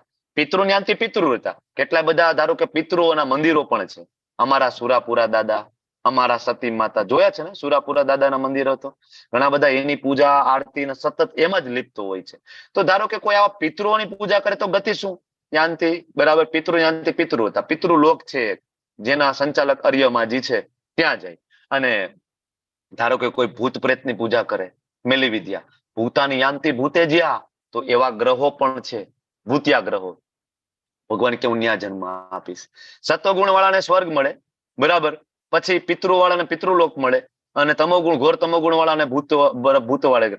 પણ જો ભગવાન પાસે જવું હોય તો ત્યારે ભગવાન બહુ ક્લિયરલી કહ્યું 9.25માં. શું? યાંતિ મધ્યાજીનો અપી મામ. જો કોઈએ મારી પાસે આવવું પડશે, કોઈને મારી પાસે આવવું હોય વૈકુંઠમાં, ગોલોકમાં, તો માત્ર ને માત્ર મારી પૂજા કરવી પડશે. ભગવાને એવું બિલકુલ નથી કહ્યું કે તમે ગમે તે દેવી દેવતાઓની પૂજા કરો તો વૈકુંઠ મળે. કોઈ શાસ્ત્રમાં ઉલ્લેખ નથી. ભગવદ્ ગીતા વાંચી લો, ભાગવતમ વાંચી લો, વેદો, ઉપનિષદો, પુરાણો વાંચી લો તમે. નથી. બરાબર. અલગ અલગ શ્રદ્ધા છે, એ અલગ અલગ ગુણમાં છે. પણ એ બધા ગુણોને છોડી ગુણાતીત અવસ્થામાં જઈ અને જેવી રીતના નરસિંહ મહેતાને કુળદેવી નહીં હોય, નરસિંહ મહેતાને સુરાપુરા નહીં હોય, હશે ને?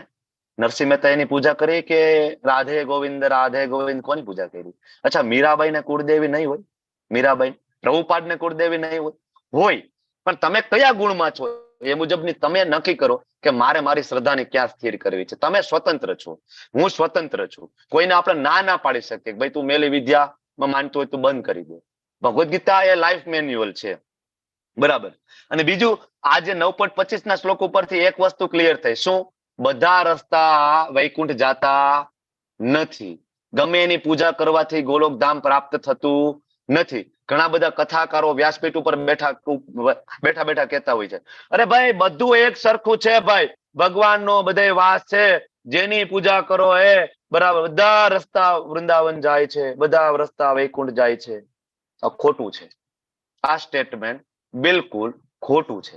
ભગવાને આવું કહ્યું નથી. કૃષ્ણએ એકદમ ક્લિયરલી કહ્યું છે, બરાબર. મધ્યાજીનો અપી મામ. અને આની પેલા મેં કીધું હતું કે આપણા બાપ હોય, આપણા પિતાજી હોય, એ આપણને એમ કે દીકરા હું તારો બાપ છું, ને એમાં ખોટું લગાડવું જોઈએ નહીં.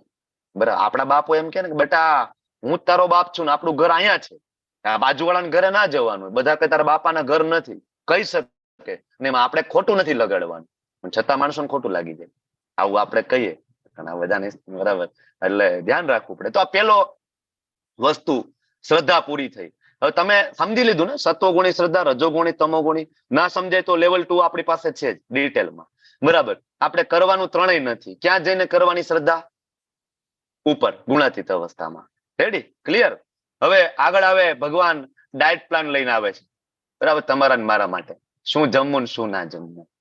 વોકાર્ડ હોસ્પિટલમાં જાઓ, સ્ટર્લિંગમાં જાઓ અને ડાયટ પ્લાન સમજવું હોય 12,000 રૂપિયાની તો પેલા કેશ ફી આપવી પડે ડાયટિશિયન માટે. પછી અંદર જાઓ પછી લખીને આપે આ ખાવાનું આ નહીં ખાવાનું. 5,000 વર્ષ પહેલા ભગવાન કૃષ્ણ લખીને ગયા છે ભગવદ ગીતામાં, શું ખાવું જોઈએ શું ના ખાવું જોઈએ, કેવી લાઈફસ્ટાઈલ હોવી જોઈએ. અત્યારે માણસો પર્સનાલિટી ડેવલપમેન્ટના ક્લાસ કરતા હોય, બરાબર. અને તમને જાણીને આશ્ચર્ય થશે કે બ્રહ્મ મુહૂર્તમાં ઉઠવાના ક્લાસ થાય છે. તમને ખ્યાલ છે? એના માટે રજીસ્ટ્રેશન કરાવવાનું હોય, ફી આપવાની હોય, પછી બ્રહ્મ મુહૂર્તમાં 4 વાગે ઉઠવાનું, બરાબર. પછી એની સાથે એની સ્પીચ ને એવું સાંભળવાનું, મોટિવેશનલ સ્પીકરની, બરાબર. કે બ્રહ્મ મુહૂર્તમાં ઉઠવાથી બહુ ફાયદો થાય, પણ ઉઠીને કરવાનું, તને સાંભળવાનું, એને જ ફાયદો થવાનો તમને. ખાલી ઉઠતા શીખડાવે. બોલો, ઉઠતા બ્રહ્મ મુહૂર્તમાં ઉઠતા શીખવાડવાના ક્લાસ ચાલે છે. તમે સર્ચ કરજો. અને કોઈ કૃષ્ણ ભાવનામૃતમાં આવે એમને 3 વાગે ઉઠી જાય, એને કઈ ક્લાસની જરૂર ના પડે. એમને 2 કલાક એક જગ્યાએ બેસીને જપ કરવા માંડે, એને કઈ ક્લાસની જરૂર ના પડે. કૃષ્ણ ભાવનામૃત ઇઝ કોમ્બો પેક છે. તો આપણે બરાબર, આપણને એની વેલ્યુ નથી. તો હવે આપણે શું ખાવું જોઈએ? ભગવાન કહે છે કે જે લોકો સત્વગુણી હોય એને કેવો ખોરાક ગમે છે? તો કે ભાઈ આયુષ્ય વધારનાર હોય, જીવન શુદ્ધ કરનાર હોય, બળ વધારનાર, સ્વાસ્થ્ય ઇમ્યુનિટી વધારનાર, સુખ અને તૃપ્તિ આપનારું હોય, આવું અન્ન એને ગમે. જે રસયુક્ત હોય, સ્નિગ્ધ હોય, પોષણ કરનારું, હૃદયને ભાવે એવું.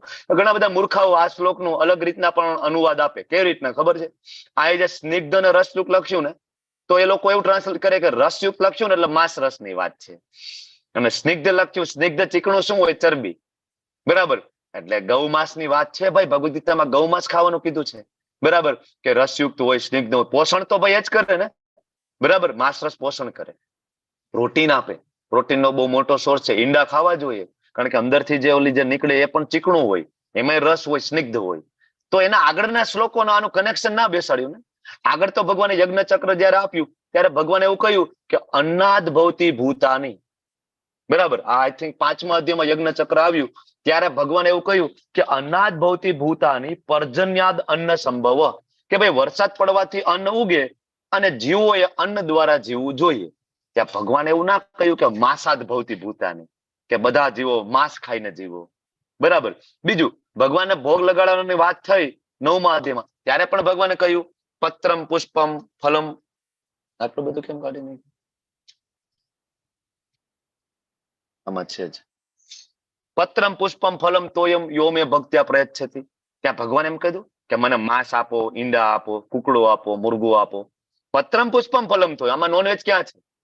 ભગવદ ગીતામાં ક્યાંય નોનવેજ ને ભગવાને બિલકુલ પ્રોત્સાહન નથી. પ્રોત્સાહન તો ભગવાને ના પાડી છે. આગળ આવશે.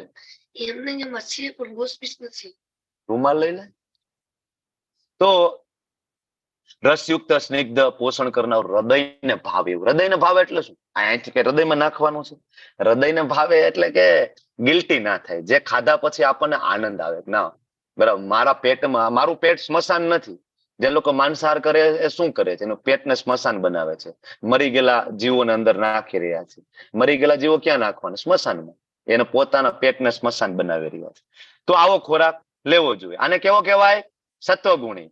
બરાબર, તમે નીચે જોવો છો આ બધા અલગ અલગ પ્લેટ છે, સત્વગુણી. પણ આપણે તો સત્વગુણી ખોરાક લેવો નથી. આપણે કયો ખોરાક લેવો છે? બોલો કયો? શુદ્ધ સત્વગણી, ભગવાનને ભોગ ધરાયેલી. આમાં શું ફેરફાર કરીએ તો શુદ્ધ સત્વમાં થઈ જાય? તુલસી પત્ર દલ કરીને ભગવાનને ભોગ. હા, તુલસી પત્ર મૂકી દો અને ભગવાન કૃષ્ણને અર્પણ કરી દો, તો આને આ પ્લેટ છે કેવી થઈ જશે? શુદ્ધ સત્વમાં. બધા પાપનો ભાગ કોણ લઈ લેશે? ભગવાન. યજ્ઞ શિષ્ટાસીન સંતો મુચ્યંતે સર્વ કિલ્બિષે. 3જા અધ્યાયમાં ભગવાને કહ્યું કે ભોગ લગાડીને જમવું જોઈએ, તો બધા પાપો હું ગ્રહણ કરું છું. બરાબર, તો આ ઓકે, તો ભોગ લગાડવો જોઈએ અને આપણે શુદ્ધ સત્વમાં ગ્રહણ કરવું જોઈએ. કારણ કે ખોરાક છે ને 3 ભાગમાં વેચાય છે. મોટા ભાગ તો સ્ટૂલ બની જાય, મળ. બરાબર, બીજો ભાગ છે માંસમાં શોષાય, જેનાથી માંસને હાડકાને બને. પણ એક સૂક્ષ્મ ભાગ છે ને, બરાબર, જેનાથી બ્રેનની અંદર સ્પિરિચ્યુઅલ સેલ બને. બરાબર, અને એનાથી ભક્તિમાં ઉન્નતિ થાય. બરાબર, તો જરૂર છે કે આપણે શું ખાઈ રહ્યા છીએ. આપણે તો આજકાલ આવું જ ભાવે છે, બર્ગર ને એવું બધું. એટલે આપણા બોડી એના જેવા થતા જાય, બર્ગર જેવા. બરાબર, આપણે ખાવું જોઈએ શું શાસ્ત્રમાં કીધું છે. બરાબર, એ આપણે ગ્રહણ કરવું જોઈએ. એકાદશીના ઉપવાસ કરવા જોઈએ. હવે ભગવાન માટે જયારે ભોગ બનાવવાની વાત આવે તો થોડું એમાં ધ્યાન રાખવું જોઈએ. ભોગ બનાવવામાં શું ધ્યાન રાખવું? તો કે ભાઈ એક તો સભાનતા સાથે. બરાબર, રસોઈ જયારે બનાવો ત્યારે સભાન હોવા જોઈએ કે ભાઈ હું કૃષ્ણ માટે બનાવી રહી છું, કે હું કૃષ્ણ માટે બનાવી રહ્યો છું. બરાબર, એલર્ટ, બરાબર, આચમન કરો, સ્વચ્છતાનું થોડું ધ્યાન રાખવું, સભાનતા. બીજું, પ્રેમ અને અવતરણ સાથે. ભગવાન છે કેવા છે? ભાવગ્રાહી જનાર્દન. અને તમારા 56 ભોગની જરૂર નથી. તમારી જેવી શક્તિ હશે તો ભગવાન ખાલી એક પાણીનો ગ્લાસ અને તુલસી પત્રથી પ્રસન્ન થઈ જાય. એટલે જ એને કીધું છે પત્રમ પુષ્પમ ફલમ તોય. ત્યાં એવું નથી કીધું 56 ભોગ મને ગ્રહણ કરાવો. એ તો આપણે પ્રેમ કરીએ છીએ એટલે આપણે 56 ભોગ આપીએ છીએ. બરાબર, ભગવાને કહ્યું પત્રમ પુષ્પમ ફલમ તોય. બરાબર, તો પ્રેમ પૂર્વક આપો. ઘણા બધા ભોગ લગાડતા હોય, પ્લેટ મૂકી દે, ડંગ ડંગ ડંગ ડંગ ડંગ ડંગ ડંગ, બરાબર, પછી બહાર નીકળી જાય, પછી પોતાનું કામ કરતા હોય, ભૂલી ગયા હોય, ભોગ લગાડ્યો, અડધી કલાક પછી યાદ આવે, એટલે ભોગ લગાડ્યો હતો. એમ નહીં, ભોગ લગાડીને તમે બહાર બેસો, પ્રાર્થના કરો ભગવાનને, હે ભગવાન તમે જમો. ભોગ આરતી પણ છે, બરાબર, ભક્તિનો ઠાકોરજી દ્વારા રચિત ભોગ આરતી છે, એ પણ બોલી શકાય. ખૂબ સુંદર છે એના શબ્દો, એનું અનુવાદ વાંચો તો તમને ખ્યાલ આવે. અથવા કઈ ના આવડે તો હરે કૃષ્ણ મહામંત્ર બોલો, ભગવાનને પ્રેમપૂર્વક તમે બહાર બેઠા બેઠા વાત કરો, ભગવાન બધું ભોગ લગાડ્યું છે, બધું બરાબર છે ને, કઈ ઘટતું હોય, કઈ મીઠું ખાટું, બરાબર, અથવા કઈ મેં રોટલી 3 મૂકી છે, ઘટે તો કેજો, તો ચોથી લઈને આવો ગરમા ગરમ. એવી ભક્તિમાં ઉન્નત થઈશું તો જરૂરથી ભગવાન કહેશે કે ભાઈ લઈ આવો, 2 રોટલી ઘટે છે, બરાબર. તો વાત કરવાની ટ્રાય તો કરો, એક દિવસ એ આવશે. તો પ્રેમ અને અવતરણ સાથે અને ઓફર કરવાનો યોગ્ય મૂડ હોવો જોઈએ. ગુસ્સામાં ને ક્રોધમાં ને યોગ્ય મૂડ સાથે ઓફર કરો. પ્રસાદનું ખૂબ સન્માન કરવું જોઈએ. અને પ્રસાદ લેવાના પરિણામોને જો વાત કરવામાં આવે તો હું તમને એટલું કહું કે આ ઇસ્કોન જે સંસ્થા આપણી છે, ગૌડીય વૈષ્ણવ સંપ્રદાય આપણો, એ પ્રસાદના પાયા ઉપર ઉભો છે, એમ કેવું તો કહેવાય. પ્રભુપાદની આખી જે મુવમેન્ટ છે એ ગુલાબ જાંબુથી શરૂ થયેલી મુવમેન્ટ છે, બરાબર. પ્રભુપાદ પોતે અમેરિકા ગયા અને એ ફૂડ જે કુકિંગ પોતે કરતા, અને પ્રભુપાદ બનાવીને બધા એના જે શિષ્યોને રોટલીમાંથી કટકા કરીને આપતા કે તમે ખાઓ, બરાબર. ઘણો સમય પ્રભુપાદે રસોઈ બનાવી. પછી એમને એક શિષ્ય કીર્તનાનંદ પ્રભુ છે, બરાબર, એને કુકિંગની જિમ્મેદારી ઉઠાવી, બરાબર. પછી એમને પ્રભુપાદ પાસેથી જ શીખ્યા રસોઈ બનાવતા, બરાબર. પછી એમને બીજા બધાને શીખડાવ્યું. એટલે આજે ઇસ્કોનના જે બ્રહ્મચારી ભક્તો જે ટેમ્પલમાં રહીએ એ સારા કુક પણ હોય છે, કારણ કે પ્રભુપાદ સારા કુક હતા. તો ઇસ્કોનના ભક્તો, ઇવન પુરુષો, માતાજીઓ તો ઠીક, પુરુષો સારા કુક હોય છે, શાક રોટલી દાળ ભાત બધું એકદમ સરસ બનાવી શકે છે. તો રિઝલ્ટ તમારી સામે છે પ્રસાદ લેવાનું, બરાબર. તમે આખા વિશ્વમાં જોઈ શકો છો. હવે આ થઈ ગયું સત્વગુણી અને શુદ્ધ સત્વમાં 2 પ્રકારના ફૂડ. ત્રીજું રજોગુણી. રજોગુણી કેવું હોય? કડવું હોય, ખાટું હોય, ખારું, ગરમ ગરમ, બહુ તીખું, બહુ લુખું, બળતરા કરનારું. પાણીપુરી લારી ઉભા હોય, બરાબર, હજી તીખું બનાવો, હજી તીખું કર પાણીપુરી, ઓલો નાખતો જ જાતો હોય. પછી ભલે ને મોઢામાંથી ધુમાડા નીકળતા હોય, હજી તીખું બનાવો. કોને ભાવે આવું? રજોગુણી લોકોને આવું પ્રિય હોય છે, જે અલ્ટિમેટલી દુઃખ, શોક અને રોગ ઉત્પન્ન કરે. ભગવાને એ સમયે 5000 વર્ષ પહેલા અર્જુનને ભગવદ ગીતા આપી, ત્યારે ભગવાને કહ્યું છે કે ખૂબ જ તીખું ખાવ તો રોગ થાય. શું થાય? એસિડિટી. લુખું ને બળતરા કરનારું ખાવ, ચાંદા પડે. ખૂબ ગરમ ગરમ ખાવ તો મોઢાની અંદર અલ્સર થાય, બરાબર, ફાઇબ્રોસિસ થાય, કેન્સર થાય, બરાબર. ખૂબ ખારું ખાવ, બીપી વધી જાય. ખૂબ ખાટું ખાવ, ચામડીના રોગો થાય. ખૂબ કડવું ખાવ, અપચો થાય. ભગવાનને ખબર છે કે ભાઈ રોગ ઉત્પન્ન કરનારું છે, આવો ખોરાક આપણે લેવો જોઈએ નહીં. અત્યારે આવું બધાને ભાવે છે. જો નીચે ફોટા છે, તમે જોવો બધા રજોગુણી ફૂડના પિક્ચર્સ છે. એના પછી આવે તમોગુણી ફૂડ. ભોજન કરવાના 3 કલાક પહેલા રાંધેલું હોય એવો ખોરાક લેવો જોઈએ નહીં. ઘણા બધાને એમ થાય કે 3 કલાક પહેલા તો અમે તો ટિફિનનો ડબલો લઈને જઈએ છીએ, અમારે પ્રેક્ટિકલી કેમ પોસિબલ બને? સવારે 6 વાગે રસોઈ બની જાય ને બપોરે 1 વાગે અમારે ખાવાની થાય, બરાબર, 11 વાગે ખાવાની થાય. ત્યારે પ્રભુપાદ જેવા યુગાચાર્ય આવે ને એ આપણને સમજાવે કે ભાઈ ઓપ્શન શું છે? તો કે ભાઈ જે કઈ તમે સવારમાં બનાવો એ ભગવાનને અર્પણ કરી દો તુલસી પત્ર મૂકીને, પછી તમે લઈ શકો છો. પછી તમે 3-4 કલાક પછી એ ફૂડ લઈ શકો છો, બરાબર. એ તમોગુણી ફૂડમાં નથી આવતું, કારણ કે ફૂડ કેવું થઈ ગયું? શુદ્ધ સત્વમાં. તો એક તો સ્વાદહીન હોય, બગડેલું હોય, દુર્ગંધ મારતું, એઠું, અસ્પૃશ્ય વસ્તુઓનું બનેલું, એવા લોકોને પ્રિય હોય જે તમોગુણી હોય, બરાબર. આવું આમાં બેકરી ફૂડ ઘણું બધું આવે. આ એક અહીંયા તમે જુઓ ને, આમાં અંદર નાની નાની ઈયળો, બરાબર, અંદર આમ તમને હલતી હોય એવું દેખાશે. ચાઇનામાં આવું એક ફૂડ મળે. જો કે ચાઇનાની તો વાત જવા દો તમે, બરાબર, કે એને તો કઈ વસ્તુ બાકી નથી રહી કે આપણે કોરોના પહેલા ખબર પડી ગઈ, બરાબર. ચામાચીડિયાને જ્યુસ કરીને પીવે જ, બોલો. હવે એને આટલા બધા ફ્રૂટના જ્યુસનો ટેસ્ટ નહીં ગમતો હોય, મેંગો જ્યુસ છે, મોસંબી જ્યુસ, પાઇનેપલ જ્યુસ, ચામાચીડિયાનું જ્યુસ કાઢીને પીવું જ, બોલો, માણસોને. એટલે આવું કોને ગમે? તમોગુણી લોકોને. ઘણા બધાને એવો પ્રશ્ન હોય કે પ્રભુજી ડુંગળી લસણ નથી ખાવાના, ક્યાં લખ્યું છે? આ શ્લોકની અંદર છે, બરાબર, વાંચો. યાત યામમ ગતરસમ પુતિ પર્યુષિતમ. પર્યુષિતમ જે શબ્દ છે એ અર્થ થાય દુર્ગંધ મારતું. ડુંગળી અને લસણ ખાધા હોય તો મોઢામાંથી સુગંધ આવે કે દુર્ગંધ આવે? ડુંગળી ખાઈને કોઈ બાજુમાં બેઠું હોય તો ગમે કે ના ગમે, બોલે તો મોઢામાંથી સ્મેલ આવતી હોય ડુંગળી, બરાબર. ઇવન બરાબર, નવા નવા કપલ હોય, મળવા જવાનું હોય, ડેટ ઉપર જાય તો ભાઈ ડુંગળી ખાઈને ના જાય બને, કાં તો કે બાજુ બેઠા હોય તો કેવી બરાબર સ્મેલ આવે, ખરાબ સ્મેલ આવે મોઢામાંથી. અથવા હવે તો ઓલા માઉથ સ્પ્રે રાખે, ઉપલા ખિસ્સામાં જ આમ કરીને પૂક પૂક કરીને કરી નાખે, બરાબર, સુગંધ આવે મોઢામાંથી. અચ્છા, તો આપણા પરમ પ્રિય આપણા સ્વામીને મળવા જવાની આપણે ઈચ્છા ધરાવીએ છીએ ગોલોક ધામમાં, તો ત્યાં ડુંગળી, બરાબર, ડુંગળી ખાધેલા મોઢે જવાનું, ગંધાતા મોઢે, બરાબર. બીજું, સાયન્ટિફિકલી પણ આના ઘણા બધા વિડીયો યુટ્યુબ ઉપર મળશે કે ડુંગળી ને લસણ એ બંને એવા ફૂડ છે કે જેનાથી આપણી કામ વાસના છે વધે, કામ વાસના વધે, અને ભક્તિમાંથી પતન થવાના ચાન્સીસ બહુ પૂરેપૂરા રહે છે. એટલે કોઈ પણ વૈષ્ણવ સંપ્રદાય હોય, ખાલી ઇસ્કોન નહીં, કોઈ પણ વૈષ્ણવ સંપ્રદાય હોય, ચારે ચાર ઓથેન્ટિક સંપ્રદાયમાં ક્યાંય પણ, ઇવન કોઈ પણ વિષ્ણુ તત્વનું મંદિર હોય, બરાબર, પછી એ વામનદેવ હોય, રામચંદ્રજી, કૃષ્ણ, ભગવાન વિષ્ણુ, બરાબર, તો એને ક્યારે ડુંગળી લસણનો ભોગ નથી લાગતો, કારણ કે ભગવાને કીધું છે પર્યુષિતમ ફૂડનો ભોગ મને લગાડતા નહીં, કારણ કે તમો ગુણી છે, તમે પણ ખાતા નહીં. આપણે શું ખાવું જોઈએ? જે ભગવાન પોતે ખાઈ શકે. ક્યાં લખ્યું છે? તો કે એ પણ 9મો અધ્યાય, યત કરોસી યજ્ઞાસી યજ્જુઓસી દદાસી. ત્યાં ભગવાન એમ કહ્યું કે તમે જે કઈ ખાઓ એ મને ભોગ લગાડો. હવે આપણે શું ખાવાનું છે? તો એ ભગવાન આગળ કીધું, અન્નાદ ભવતી ભૂતાની યજ્ઞ શિષ્ટાસી ને સંતો, ભોગ લગાડવા. ભોગ શેનો લાગે? તમો ગુણનો ન લાગે, રજોગુણી ફૂડ નો ન લાગે, સત્વગુણ ના લાગે. શેનો ભોગ લાગે? શુદ્ધ સત્વમાં. આચાર્યના શરણે જાય તો આપણને આ વધારે ડિટેલમાં સમજાવે. જે પ્રકારનું ફૂડ લેશો એ પ્રકારના તમારામાં ગુણો આવશે. સત્વગુણમાં હોય તો એનું માઇન્ડ એકદમ બેલેન્સ હોય, હાર્મની, પોઝિટિવ, બરાબર. તમો ગુણમાં હોય ઇનર્શિયા, ઇનએક્ટિવિટી, નેગેટિવિટી, બરાબર, ભરાય. હવે જો આ બધી વસ્તુ તમે સમજો છો ને, તો આની સાથે તમારે ગતિ, આપણે ભણ્યા હતા, ગતિ એટલે ખબર ને, સત્વગુણમાં પ્રેક્ટિસ કરીએ તો ક્યાં જવાય, રજોગુણમાં પ્રેક્ટિસ કરતા કરતા મૃત્યુ થાય તો નેક્સ્ટ બોડી કયું, તમોગુણની પ્રેક્ટિસ કરતા કરતા નેક્સ્ટ બોડી કયું.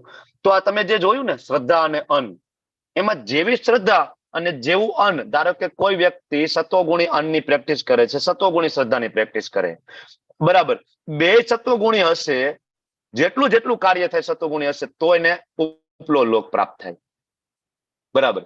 પણ જો કોઈ વ્યક્તિ તમોગુણી ફૂડ લેતો હશે, સત્વગુણી શ્રદ્ધા હોય, આવું બને, આવું જોવામાં આવે છે. અમુક સંપ્રદાયમાં તિલક કરેલા હોય પણ ફૂડ કેવું હોય છે? ડુંગળી લસણ તો ખાતા હોય, હોટેલનું બહારનું ફૂડ અભક્તોના હાથનું તો ખાતા હોય. તો આ કમ્બાઈન થઈ ગયું, નથી એ વ્યક્તિ સત્વગુણમાં, નથી એ પ્રોપર તમોગુણ, બેની વચ્ચે લટકે છે, બરાબર, મિક્સિંગ થઈ ગયું. અને આવા વ્યક્તિમાં રજોગુણ હંમેશા હોય. એટલે સત્વગુણની પ્રેક્ટિસ હોવા છતાં પણ એમાં સત્વગુણ કોઈ દી રહી શકે નહીં, કારણ કે જ્યાં તમોગુણી ફૂડ હોય, રજોગુણી એનો એપ્રોચ હોય, તે સત્વગુણ ના રહી શકે. તો હવે સત્વગુણમાં બહારથી દેખાતો હોવા છતાં પણ ગતિ ક્યાં થશે? થોડો કઈ તમોગુણની પ્રેક્ટિસ થાય એટલે મૂઢ્યોની સુજાય છે.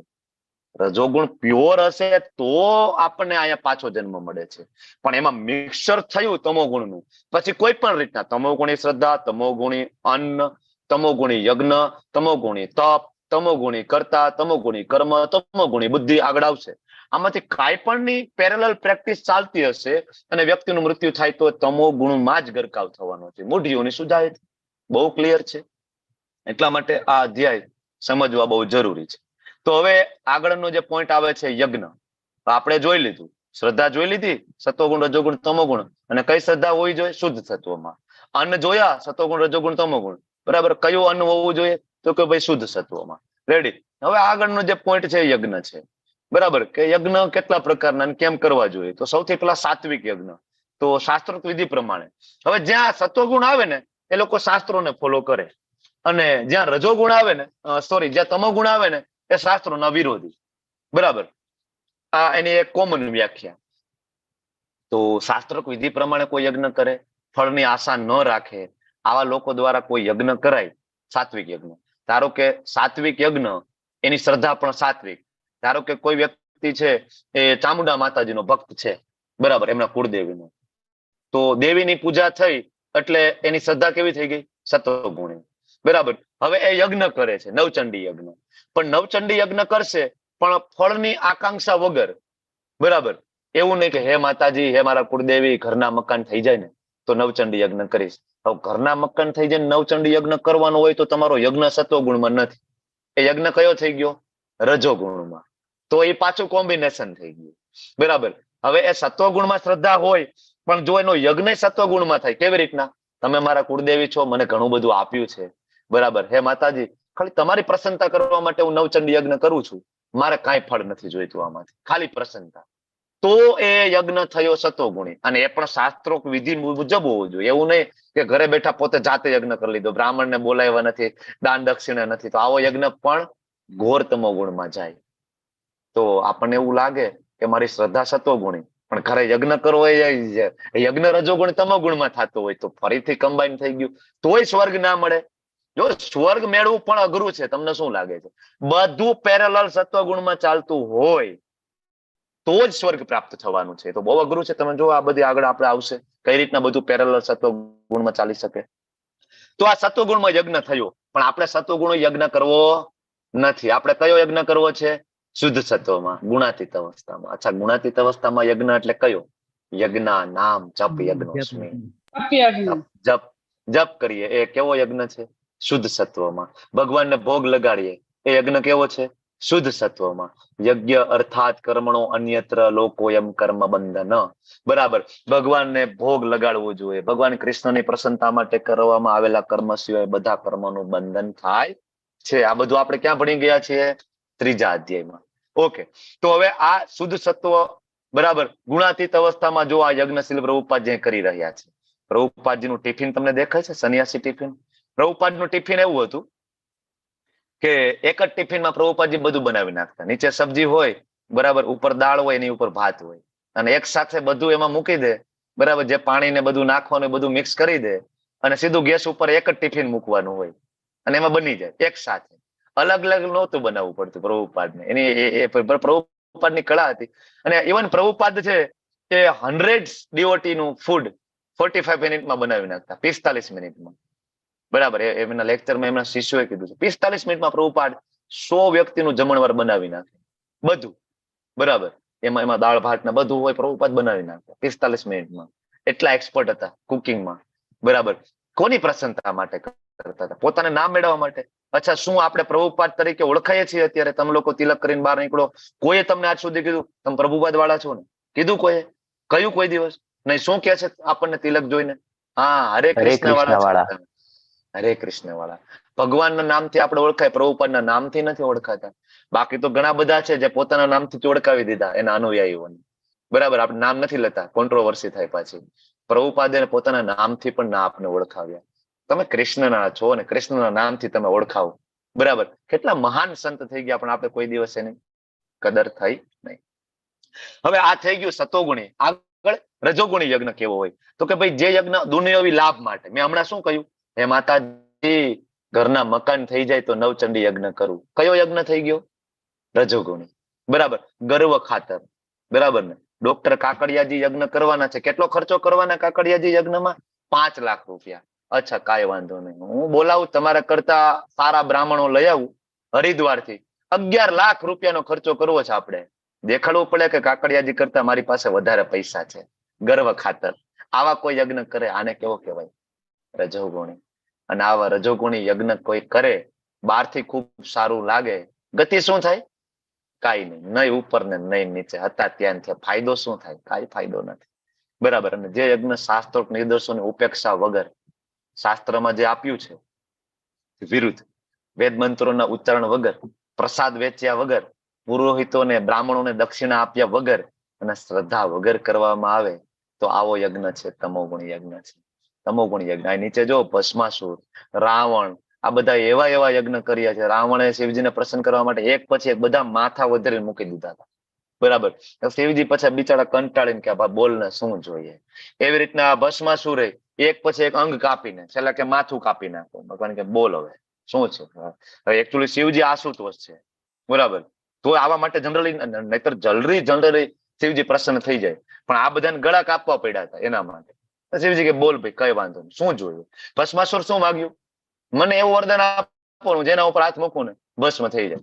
શિવજી કે તથાસ્તુ. અચ્છા, ભસ્માસુર કે ટ્રાય કરી જોઈએ ભગવાન. શરૂઆત તમારા ઉભા રહ્યો, તમે તમારા ઉપર હાથ મૂકી દઉં, તમે ભસ્મ થઈ જાવ કે નહીં. આ મનસા શું? તો કે ભાઈ શિવજીના પત્ની માતા પાર્વતી છે, મારી પત્ની બની જાય ને કૈલાસ ઉપર હું રાજ કરીશ. શિવજીના ભક્તો બધા આવા ના હોય, મોટા ભાગના. બરાબર. આજકાલે જો મહાશિવરાત્રી આવે, બરાબર, તો ફોટો શેર થાય, બમ બમ ભોલે, શિવજી બેઠા હોય, આવડી મોટી ચલમ નાખી હોય મોઢામાં, શિવજી ધુમાડાના ગોટા કાઢતા હોય. કયા શાસ્ત્રમાં? શિવ પુરાણમાં એક શ્લોક છે શિવજી ધુમાડાના ગોટા કાઢતા હતા? બરાબર. ક્યાંય પદ્મ પુરાણ, સ્કંદ પુરાણ ક્યાંથી લાવ્યા? વેદોમાં? કે શિવજી ચલમ ફૂંકતા હતા? ક્યાંથી? તમને ગમે છે એટલે શિવજીને તમે પીવડાવો છો. બરાબર. ખરેખર શિવજીના ભક્ત હોય તો શિવજી તો પરમ યોગી હતા, સંપૂર્ણ ત્યાગી, સંપૂર્ણ. બરાબર.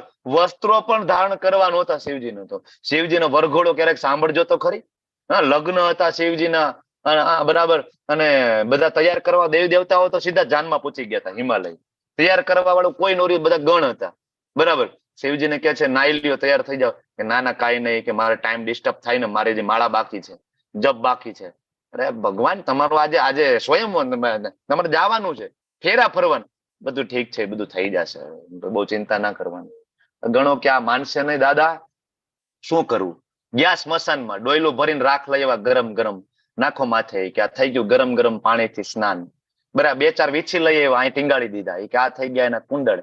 એકાદો નાગ ગોતી આવ્યા, ગળામાં વીટી દીધો. એક નાનકડા 2-4 નાગણીઓ ગોતી આવ્યા અહીંયા, કે આ બાજુ બંધ થઈ ગયા, અને આ પહેરાવી દીધો, હાઈ ક્લાસ. બરાબર. શિવજીને તૈયાર કર્યા ને વરઘોડો આગળ ગયો ને પછી તો હવે બરાબર હિમવાનના પત્નીજી માતા પાર્વતીજી ના મમ્મી જોયા ઈ ભેગા બેભાન. બરાબર. પછી ભગવાન વિષ્ણુ આવે ને શિવજીનો શ્રૃંગાર ત્યારે કરે. શિવજી પરમ વૈરાગી, કહેવાનો મતલબ બધું ભગવાન તમારા માટે. અરે શિવજીને સુગંધી ફૂલ પણ ના ચડે, ખબર છે? ધતુરો, મને ધતુરો ચડાવો. તમારી પાસે ગુલાબ છે, કૃષ્ણને ચડાવો. બરાબર. મારા ઈષ્ટ રાધા કૃષ્ણ છે, પદ્મ પુરાણમાં છે, સ્કંદ પુરાણમાં છે, એને પરમ વૈરાગી. બરાબર. અને આના ભક્તો આવા યજ્ઞ, પ્રસાદ ના વેચવાનો, મંત્રો, બરાબર, કાંઈ નહીં, લેવા દેવા જ નથી. તો આવા યજ્ઞ હોય તો કેવા કહેવાય? તમોગુણી. તમોગુણી યજ્ઞમાં નું બેસ્ટ એક્ઝામ્પલ હોય ને તો આજકાલ લગ્નમાં જે યજ્ઞ થાય ને એ તમોગુણી યજ્ઞનું આપણે પરિણામ આપી દીધું. બૂટ પહેરીને આજુબાજુમાં આટો મારીએ છીએ. બરાબર. કેમેરા વાળો કેમ પૂજા વિધિ ચાલે છે. બરાબર. બ્રાહ્મણોને દક્ષિણા દેવામાં આપણે પેટમાં દુખાવો ઉપડે છે. બરાબર. કેમેરા વાળાને 2 લાખ રૂપિયા આપશું, પણ બ્રાહ્મણને બિચારાને 5001 આપવું હોય તો આપણે પ્રોબ્લેમ પડે. શાસ્ત્રોમાં યાજ્ઞવલ્ક્યજી લખે છે કે બ્રાહ્મણોને ખરેખર કેટલી દીક્ષા આપવી જોઈએ વિધિ માટેની. બરાબર. એ સમયમાં 200 રૂપિયા લખેલા છે, 200 સોના મહોર. આજકાલ તમે ગણતરી કરો તો 200 સોના મોહર કેટલા રૂપિયા થાય? એટલું બ્રાહ્મણને દક્ષિણા આપવી જોઈએ. આપીએ છીએ? નથી આપતા. બરાબર. તમોગુણી યજ્ઞ. તો હવે આગળ આવે તપ. આપણે તો સત્વગુણ, રજોગુણ, તમોગુણ ત્રણેય યજ્ઞ કરવા નથી. આપણે શુદ્ધ સત્વમાં યજ્ઞ કરવો છે. યજ્ઞ નામ જપ યજ્ઞોસ્મિ. તપ આવે. પરમેશ્વર, બ્રાહ્મણ, ગુરુ, માતા પિતા જેવા વડીલોની પૂજા કરવી, પવિત્રતા, સરળતા, બ્રહ્મચર્ય, અહિંસાનું પાલન કરવું, આને શારીરિક તપ કહેવાય. જો તમે તમારા બાળકોને ભગવદ ગીતાનું જ્ઞાન આપ્યું હશે તો તમારે વૃદ્ધાશ્રમના દરવાજા કોઈ દિવસ જોવા પડશે નહીં. શું કામ? કારણ કે ભગવાને 17.14 લખ્યું છે કે માતા પિતા જેવા વડીલોની પૂજા કરશે. તો કોઈ વૈષ્ણવ હોય, કોઈ કૃષ્ણ ભક્ત હોય, એ ત્યારે જ એને કૃષ્ણ ભક્ત કહેવાય, ત્યારે જ એને વૈષ્ણવ કહેવાય કે જ્યારે ભગવદ ગીતાના દરેક શ્લોકોને જીવનમાં ઉતારે. દરેક શ્લોકોને. તો આ શ્લોકને પણ એને જીવનમાં ઉતારવો પડશે. આ શ્લોકમાં ભગવાન કહે છે માતા પિતા વડીલોની પૂજા કરશે. પૂજા નહીં કરે કાંઈ નહીં, સાચવશે. મૃત્યુ પર્યંત માતા પિતાની સેવા કરશે ને સાચવશે. કોઈ વૈષ્ણવ એને જ કહેવાય વૈષ્ણવ. બરાબર. તો તમારા બાળકને તમે કૃષ્ણ ભક્ત બનાવો તો તમારે પછી બીજી ચિંતા કરવાની જરૂર નથી. પવિત્રતા હોવી જોઈએ, સરળતા. બ્રહ્મચર્ય તો અત્યારે આઉટડેટેડ વર્ડ થઈ ગયો છે. નાના નાના બાળકો થોડુંક સમજતા થઈ જાય અને એની પાસે એવું જ્ઞાન હોય છે કે જે આપણે ખબર નહીં, કોલેજમાં આવ્યા ત્યારે પણ એવું જ્ઞાન નહોતું. બરાબર. બ્રહ્મચર્ય ભંગ કરવું એટલે તો આજકાલ ટીચરો, બરાબર, એને કઈ ખરાબ માનતા જ નથી સ્કૂલ કોલેજોમાં. ઠીક છે, નેચરલ વસ્તુ છે ભાઈ, તો ઉંમર થાય તો એ બધું હોય. 25 વર્ષ બ્રહ્મચર્ય ધારણ કરવું જોઈએ, શાસ્ત્રમાં લખ્યું છે. અને શરીરનું તપ કીધું છે. દંડવત પ્રણામ કરવા, શરીરનું તપ કીધું છે. જો આ માતાજીઓને આ રીતના પ્રણામ કરવા જોઈએ, એને પાંચાંગ પ્રણામ કહેવાય. પ્રભુજીએ આ પ્રણામ છે અને દંડવત પ્રણામ કહેવાય, કરવું જોઈએ. બરાબર. પછી રોજ સવારે ઉઠો, બરાબર, માતા પિતાને પ્રણામ કરવા જોઈએ, વંદન કરવા જોઈએ. ભગવાને કીધું છે. વૈષ્ણવ હોય તમે તો ભગવાનના દરેક શબ્દોને તમારે પાલન કરવું જોઈએ. આગળ કે છે વાણીનું તપ કેવું હોય? સત્ય લાગે એવું, પ્રિય લાગે એવું, હિતાવહ, બીજાને ઉદ્વેગ ના પમાડે. કેવું બોલવું જોઈએ ભગવાન એ શીખડાવે. તમે જોવો તો ખરી કેટલું આમ એકદમ બેઝિક નોલેજ આપે છે. સાચું બોલો પણ એવી રીતના પ્રેઝન્ટ કરો કે સામેવાળાને ગમે. એવું નહીં સાચું બોલો સામેવાળાનું મોઢું ચડી જાય, નહીં, પ્રિય લાગે. અને સાચું બોલો એ સાચું બોલો જે એના પાસે હિતાવહ હોય. બાકી સાચું તો એ હોય ભાઈ રશિયા યુક્રેન નું યુદ્ધ ચાલે છે ને સાચું હોય પણ એ બોલવાથી એનો ફાયદો નથી ને તારો કોઈ ઉધાર નથી. તો સાચું એ બોલો જે સામેવાળાને કઈક ઉધાર થવાનો, હિતાવહ, ઉદ્વેગ ના પમાડે. બરાબર. અને છેલ્લે વૈદિક ગ્રંથોનો નિત્ય પાઠ કરો. અને વાણીનું તપ કીધું. અને જો કોઈ આ છેલ્લી વસ્તુ વૈદિક ગ્રંથોનો નિત્ય પાઠ એ ખાલી કરી લે તો આગળનું એની મેળે આવી જશે. બરાબર. સ્વાધ્યાય ખાલી એટલું કરી લેશે ને એની મેળે આવી જશે બાકીના ગુણો. પછી આવે મનનું તપ. સંતોષ, સરળતા, ગાંભીર્ય, આત્મસંયમ, જીવનની સુધી મનના તપ. એકચ્યુઅલી આપણું મન આના વિરોધી ચાલે છે. કોઈ સંતોષ નથી, બરાબર, બિલકુલ કોમ્પ્લિકેટેડ છે, બિલકુલ ગંભીર નથી, અને આત્મસંયમ તો કઈ છે જ નહીં. તો આપણું મન છે કમ્પ્લીટલી આના વિરોધી છે. બરાબર. મનનું તપ કોને કહેવાય? સંતોષ હોય, સરળતા, ગાંભીર્ય, આત્મસંયમ. તો આ બધા તપ છે. હવે એ તપના 3 પ્રકાર ભગવાન સમજાવે કે સાત્વિક તપ કેવું હોય? દુનિયાવી લાભની ઈચ્છા ના હોય, પરમેશ્વરમાં પરોવાયેલા મનુષ્ય દ્વારા કરવામાં આવે, શ્રદ્ધાપૂર્વક કરેલું હોય. 3 પ્રકારનું જે તપ આગળ જે જોયું સાત્વિક. પણ શુદ્ધ સત્વમાં હોય તો ભગવાન કૃષ્ણની પ્રસન્નતા માટે કરવામાં આવેલું તપ એને બરાબર ગુણાતીત અવસ્થામાં કીધું. તમે વૃંદાવનની પરિક્રમા કરો, ગોવર્ધન પરિક્રમા, હમણાં આપણે માયાપુર જઈશું, માયાપુર પરિક્રમા. તો એ તપ કેવું છે? બરાબર, શુદ્ધ સત્વમાં. એના પછી આવે બરાબર રજોગુણી તપ કે જે દંભપૂર્વક કરાય, જેમાં સત્કાર, સન્માન, પૂજા પામવા માટે ઘણા બધા તપ કરતા હોય. બાબા તપ કરી રહ્યા છે અને હવે અમારા દાદા છે તપ કરીને બહાર નીકળશે, ધુમાડા બંધ ગામ જમાડશું, મોટા મોટા ફોટા બાબાના રાખશું, જય હો બાબાજી કી જય હો. બરાબર. તો આવું જે સન્માન કામની કામના માટે કરાયેલું તપ હોય, રાજસી છે, ચંચળ છે ને અશાશ્વત છે, એનું કોઈ ફળ નથી મળતું. અને મૂર્ખામીને વશ થઈને કરેલું કોઈ તપ, કોઈ આત્મ ઉત્પીડન, બરાબર, બીજાનો નાશ કરવા માટે, આ તપને તમોગુણી તપ કહેવાય. અરે તપમાં તો તમે અસુરોને ના પહોંચી શકો. આ ભાઈ ઉભા છે કોણ છે? હાડકા દેખાય છે કોપીન પહેરીને, કોણ છે? ખ્યાલ છે તમને? આ કોણ છે? હિરણ્યકશિપુ. હિરણ્યકશિપુની તપશ્ચર્યા તમે જોઈએ ને, એના તમે જોવો તો તમે એના પગ નિરખીને જોવો, એના 2 અંગૂઠા ઉપર એના શરીરનું વજન છે, 2 હાથ ઉપર છે. બરાબર. ઓમ બ્રહ્મદેવાય નમઃ. બરાબર. બ્રહ્માજીને પ્રસન્ન કરે. કેટલા વર્ષ કર્યું ખબર છે? 33,000 વર્ષ સુધી કરી શકાય આપણાથી તપ. તો આ અસુરો પાવરધા હતા તપ કરવામાં, પણ તપ કેવું હતું? તમોગુણ. 33,000 વર્ષ સુધી તપ કર્યું, બ્રહ્માજીને પ્રસન્ન કર્યા, ભગવાન સ્વયં આવીને એનો વધ કરી નાખ્યો, મારી નાખ્યો. અને એ જ ધ્રુવ મહારાજ છે, ખાલી 6 મહિના તપ કર્યું ધ્રુવ મહારાજે, અને ભગવાન નારાયણ એની સામે પ્રગટ થયા અને ધ્રુવ લોક આપ્યું. આ ભાઈ પાસે હતું એ બધું લઈ નાખ્યું, મારી નાખ્યો, અને ઓલા ભાઈ પાસે, ધ્રુવ મહારાજ પાસે હતું ને એ બધું આપી દીધું. આ છે બરાબર શુદ્ધ સત્વમાં કરેલું તપ અને તમોગુણમાં કરેલું તપનો ડિફરન્સ. શુદ્ધ સત્વમાં 6 મહિના ખાલી કર્યું અને ઘોર તમોગુણમાં 33,000 વર્ષ સુધી કર્યું. રિઝલ્ટ તમારી સામે છે. ઓકે. તો હવે દાનની વાત આવે. છેલ્લો મુદ્દો, આપને બધાને બહુ ગમતો મુદ્દો. ઘણા બધાને બહુ પ્રશ્ન હોય, કારણ કે બધાને માનવ સેવા, પ્રભુ સેવાનો બહુ ચસ્કો લાગ્યો છે આજકાલ. બધા એનજીઓ એના ઉપર જ ખુલેલા બેઠા છે, માનવ સેવા એ પ્રભુ સેવા. તો એને વાંચવું જોઈએ ભગવદ્ ગીતા, બરાબર, કે જે દાન કર્તવ્ય સમજીને કરાય છે, બદલાની આશા વગર કરાતું હોય, યોગ્ય સ્થાને યોગ્ય સમય સુપાત્ર વ્યક્તિને કરાતું હોય, આને કહેવાય સાત્વિક દાન. કોઈ વ્યક્તિ વૃદ્ધાશ્રમમાં દાન આપે, મારું કર્તવ્ય છે, બદલા વગર, યોગ્ય સ્થાન છે, બરાબર, અને સમયે સુપાત્ર વ્યક્તિને કોઈ કરે, સાત્વિક આપણે ગણીએ. બરાબર. કારણ કે એમાં એની કોઈ કામના નથી. પણ હું તો એમ કહું કે આ સત્વગુણી દાન એ બાંધે છે. બહુમાં બહુ તો કોઈ વ્યક્તિ સત્વગુણી દાન કરશે તો સ્વર્ગ મળે. ફાયદો શું? તો આપણે સત્વગુણી દાન કરવું નથી. આપણે કેવું દાન કરવું છે? શુદ્ધ સત્વમાં. શુદ્ધ સત્વમાં દાન થાય એ કોની પ્રસન્નતા માટે? યજ્ઞ અર્થાત કર્મણો અન્યત્ર લોકોયમ કર્મ બંધન. કોના પ્રસન્નતા માટે? કૃષ્ણની પ્રસન્નતા માટે. વિષ્ણુ પ્રીત્યાર્થે કરેલું દાન હોય, બરાબર, માત્ર ને માત્ર એ જ દાન છે, એ કર્મનું બંધન લાવતું નથી. જો દાન કેવી રીતના કરાય? મહેનતના પૈસા છે, ગમે ત્યાં આપી ના દેવાય.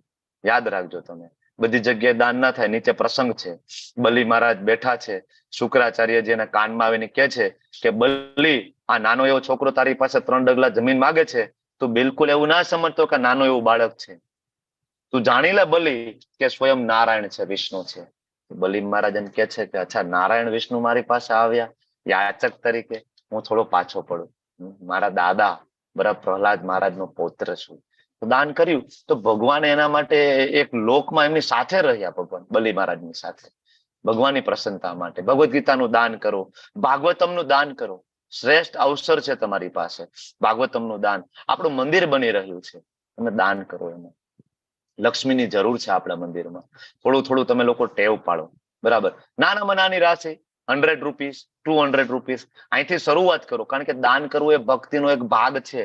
અને બીજું, હું ફોર્સફુલી નથી કહેતો, કારણ કે બરાબર કમને કરેલું દાન સ્વીકારતા નથી. અને તમારે કરવું નહીં. હું તો તમને જ કહું છું, તમારે જ ના કરવું. શું કામ? કારણ કે આગળ હમણાં આવશે કે ઈચ્છા વગર કરેલું દાન હોય એ દાન તમારું તમોગુણમાં જશે. તો તમે તમોગુણમાં દાન કરશો તો તમને ફળ તમોગુણી મળે, તમને કઈ ફાયદો નહીં થાય. એવું નહીં, કમને નહીં. તમે આ ક્લાસમાં વારંવાર આવો, એટેન્ડ કરો, કોઈ ફીઝ નથી, કોઈ ચાર્જ નથી, બરાબર. Don't worry. તો હવે આપણે દાન કરતા હોય ખોરાકની, કપડાની કે પૈસાની, ક્યાં સુધી ચાલે?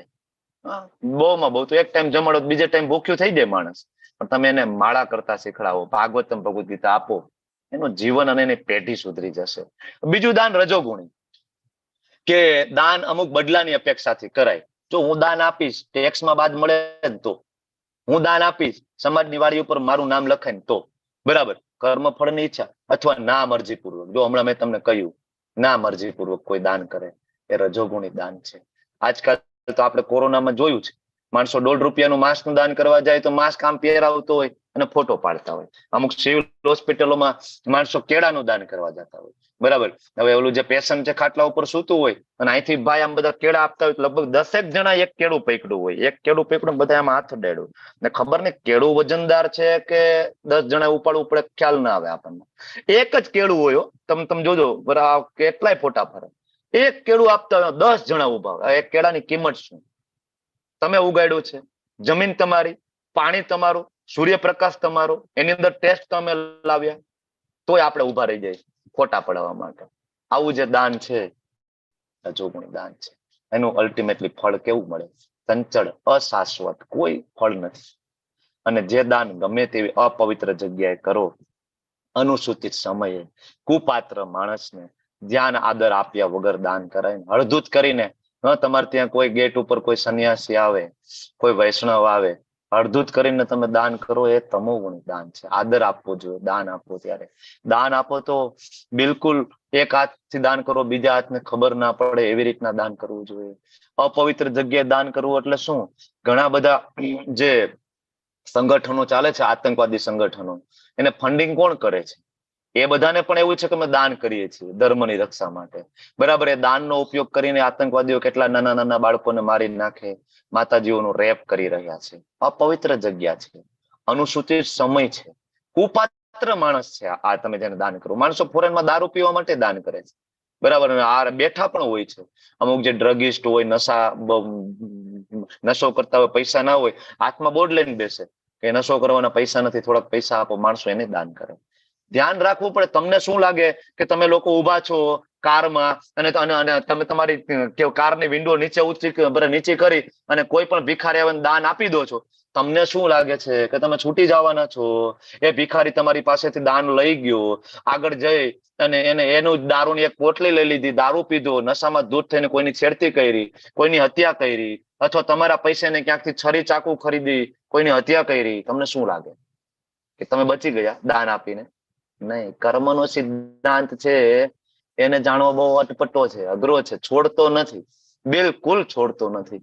એટલે રિસ્ક નથી લેવાનું. તમને શોખ હોય ને દાન કરવાનો, કૃષ્ણ ભાવનામૃતમાં કરો. તમને શોખ હોય ને ભિખારીને આપવાનો, તમે પ્રસાદ આપો. તમે તમારે 4 માંથી દાન કરવું હોય, તમે દાન કરો. ના નથી. ગરીબોને ખાવાનું આપવું છે, આપો. સવારે મંગલા આરતીમાં જાઓ, બરાબર, 2 કેરેટ કેળા લેતા જાઓ, ભગવાન કૃષ્ણને કેળા અર્પણ કરો, અને એ પછી ભગવાનને અર્પણ કરેલા કેળા પ્રભુજીને કહો કે પાછા આપો, અમારે આમાં મિક્સ કરવું છે, પ્રસાદ બનાવવો છે, કારણ કે અમારે દાન કરવા. આપશે તમને મિક્સ.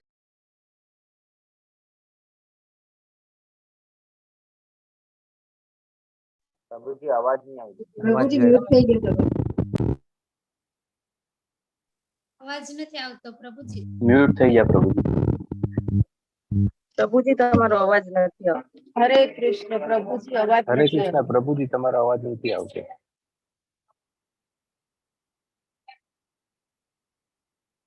કોને કર્યું? અચ્છા, હવે સંભળાય છે? હરે કૃષ્ણ. ક્યાંથી હવે નથી સાંભળાય? સંભળાય.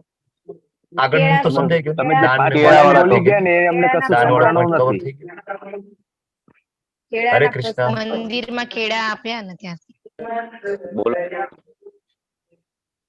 દાન વાળું કમ્પ્લીટ થઈ ગયું ને? ના, નથી થયું.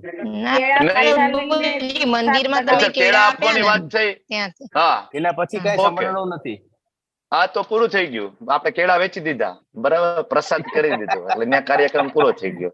આપણે ઓકે, ખાઈએ તો લીધા. હવે હા, એટલે હવે 17.23 માં આગળ વધીએ. જે અત્યાર સુધી જે શીખ્યા ને એ હવે ભગવાન આપના એ કે છે 17.23 માં શું કે છે? હરિઓમ તત્સત. ઘણા બધાના શ્લોકો સમજાતા નથી. 17મા અધ્યાયના છેલ્લા વાળા શ્લોકો.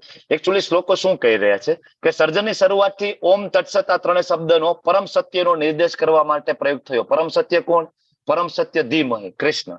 ભાગવતમ સ્કંદ પહેલો અધ્યાય પહેલો શ્લોક પહેલો ત્યાં નિર્દેશ થયો છે. પરમ સત્ય એટલે શું? તો એના માટે નિર્દેશ થયો. આ ત્રણ પ્રતિકાત્મક અભિવ્યક્તિઓ બ્રાહ્મણો દ્વારા વૈદિક મંત્રોનું ઉચ્ચારણ કરે ને પરમ બ્રહ્મને સંતુષ્ટ કરવા માટે યજ્ઞો કરતી વખતે પણ આ બોલવામાં આવે. હરિઓમ તત્સત. ઓમ તત્ સત. ઓમ એટલે સર્વવ્યાપક, તત એટલે તેમના માટે, સત એટલે કે જે શાશ્વત છે. બરાબર, આનો અર્થ થાય ઓમ તત્સત. તો આનો મતલબ એવો થયો કે જે કઈ કરીએ કોના માટે?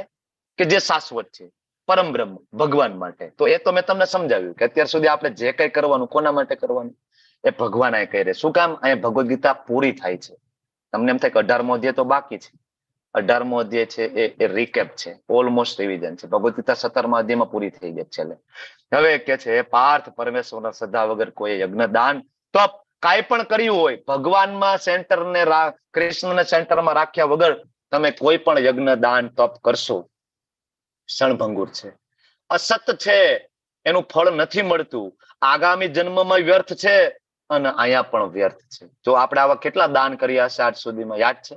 તમે ને મેં કેટલા દાન કરી દીધા છે આપણે ખબર નથી. દાન રજો ગુણમાં ગયું, તમો ગુણમાં ગયું, અને કેવા કેવા આપણને બંધન થશે દાનના. એટલે ભગવદ ગીતાનું જ્ઞાન ખૂબ જરૂરી છે.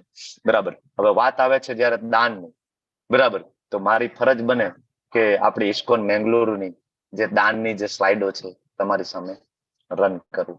રાધા ગોવિંદજીનું મંદિર સરસ મજાનું ઓલમોસ્ટ બનવા જઈ રહ્યું છે. બરાબર. ભગવાન પેલા ડુપ્લેક્સ ફ્લેટમાં બિરાજતા હતા. તમારા જેવા ભક્તો, કારણ કે આપણે અત્યાર સુધીમાં ઓલમોસ્ટ 10 લાખ પાર્ટિસિપેન્ટને કવર, 9 લાખ ઉપર પાર્ટિસિપેન્ટ કવર કર્યા. તો તમારા જેવા ઘણા બધા ભાવિક ભક્તો જેમને કહ્યું કે ભાઈ ભગવાન માટે સરસ મંદિર બનાવવું, નામાનિષ્ઠા પ્રભુજીને કહ્યું. પ્રભુજી કે જનરલી આ કોર્સ ચાલુ કરવાનો હેતુ એટલો જ હતો કે કોરોનામાં બધા મંદિરો બંધ હતા અને પરમ પૂજ્ય જયપ્રકાશ સ્વામીજી મહારાજ જયારે વિઝિટ કરવા આવ્યા મંદિરે, તો મહારાજે કહ્યું કે તમે કેમ બધા મંદિર બંધ કરીને બેઠા છો ને કઈ એક્ટિવ નથી? તો મહારાજે કહ્યું, બરાબર, કે જેમ આ ભૌતિક માણસો છે અત્યારે ઝૂમ નો ઉપયોગ કરે છે અને પોતાનું બધું બિઝનેસ નો પ્રચાર ને બધું કરે છે, તો તમે કેમ કૃષ્ણ ભાવનામૃતનો પ્રચાર ઝૂમ દ્વારા ના કરી શકો? તો મહારાજે કહ્યું કે ઓનલાઈન કોર્સ ચાલુ કરો, નિસ્વાર્થ ભાવે ચાલુ કરો. કોરોનામાં બધા દુઃખી છે, તમે એને ભગવદ ગીતાનું જ્ઞાન આપો. અને કોવિડમાં આપણે કેટલાય બધા લોકોને ભગવદ ગીતાનું જ્ઞાન આપણે આપ્યું અને કેટલાય બધાના જીવનને આપણે સાર્થક કર્યા.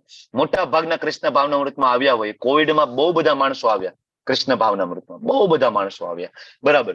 તો પછી આપણે જગ્યા લીધી અને એના ઉપર ઘણું બધું બાંધકામ, ઓલમોસ્ટ બાંધકામ પૂર્ણ થઈ ગયું.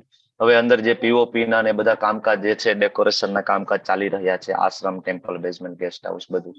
ભગવાનની કૃપા થશે તો આવી જ રીતના આપણે ત્યાં જઈને પણ ક્લાસ સાંભળીશું, નામાનિષ્ઠા પ્રભુજીના ચરણોમાં બેસીને. તો આવું સરસ મંદિર બનવા જઈ રહ્યું છે. અને મંદિરના ડોનેશન વિશે સ્કંદ પુરાણ, વામન પુરાણ, પદ્મ પુરાણ ત્રણેયમાં વર્ણન છે. રાધા કૃષ્ણના મંદિર માટે દાન કરવું મતલબ 7 પેઢીઓ અતૃપ્ત હોય, બરાબર, અધોગતિ થઈ હોય તો એને તૃપ્તિ પ્રાપ્ત થાય છે, યોગ્ય યોનિ એને પ્રાપ્ત કરાવે છે ભગવાન. તો તમે લોકો આ પ્રોજેક્ટની અંદર સહભાગી બનો. નાનામાં નાનું ડોનેશન સ્વીકારવામાં આવે છે. સુદામા સેવા કરીને એક સેવા ચાલે છે કે જેમાં 500 રૂપિયાની સેવા છે એવરી મંથ અને 12 મહિના સુધી કરવાની છે. તમારાથી એવું ના થાય કે ભાઈ ચાલો અમારે 12 મહિના સુધી એવું કઈ કમિટમેન્ટ નથી કરવું, તમે વન ટાઈમ કરો. બરાબર. આજ તો ખૂબ પવિત્ર દિવસ છે. બરાબર. હરિદાસ ઠાકોરજીનું ડિસએપેરિયન્સ. આજના દિવસે તો જરૂરથી હરિદાસ ઠાકોરજીની પ્રસન્નતા માટે આપણે નાનું એવું દાન કરવું જોઈએ. બરાબર. કારણ કે હરિદાસ ઠાકોરે એમની પાસે જે કાંઈ હતું એ ભગવાનને સમર્પણ કરી દીધું. સંપૂર્ણ જીવન મહાપ્રભુને સમર્પિત કરી દીધું. બરાબર. સંપૂર્ણ સમય. સૌથી મોટું દાન શું છે? સમય.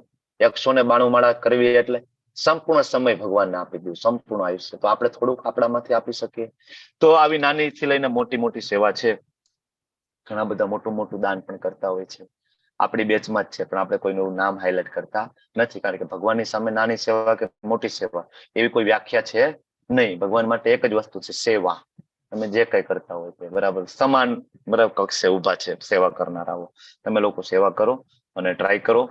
અને ના સમજાય સેવા કેમ કરવી, કઈ રીતે કરવી, એની લિંકની રિક્વાયરમેન્ટ પડે તો મને, અમરીશ પ્રભુને, જિજ્ઞાસ દરબારજીને, હીર પટેલજીને પર્સનલી કોન્ટેક્ટ કરો.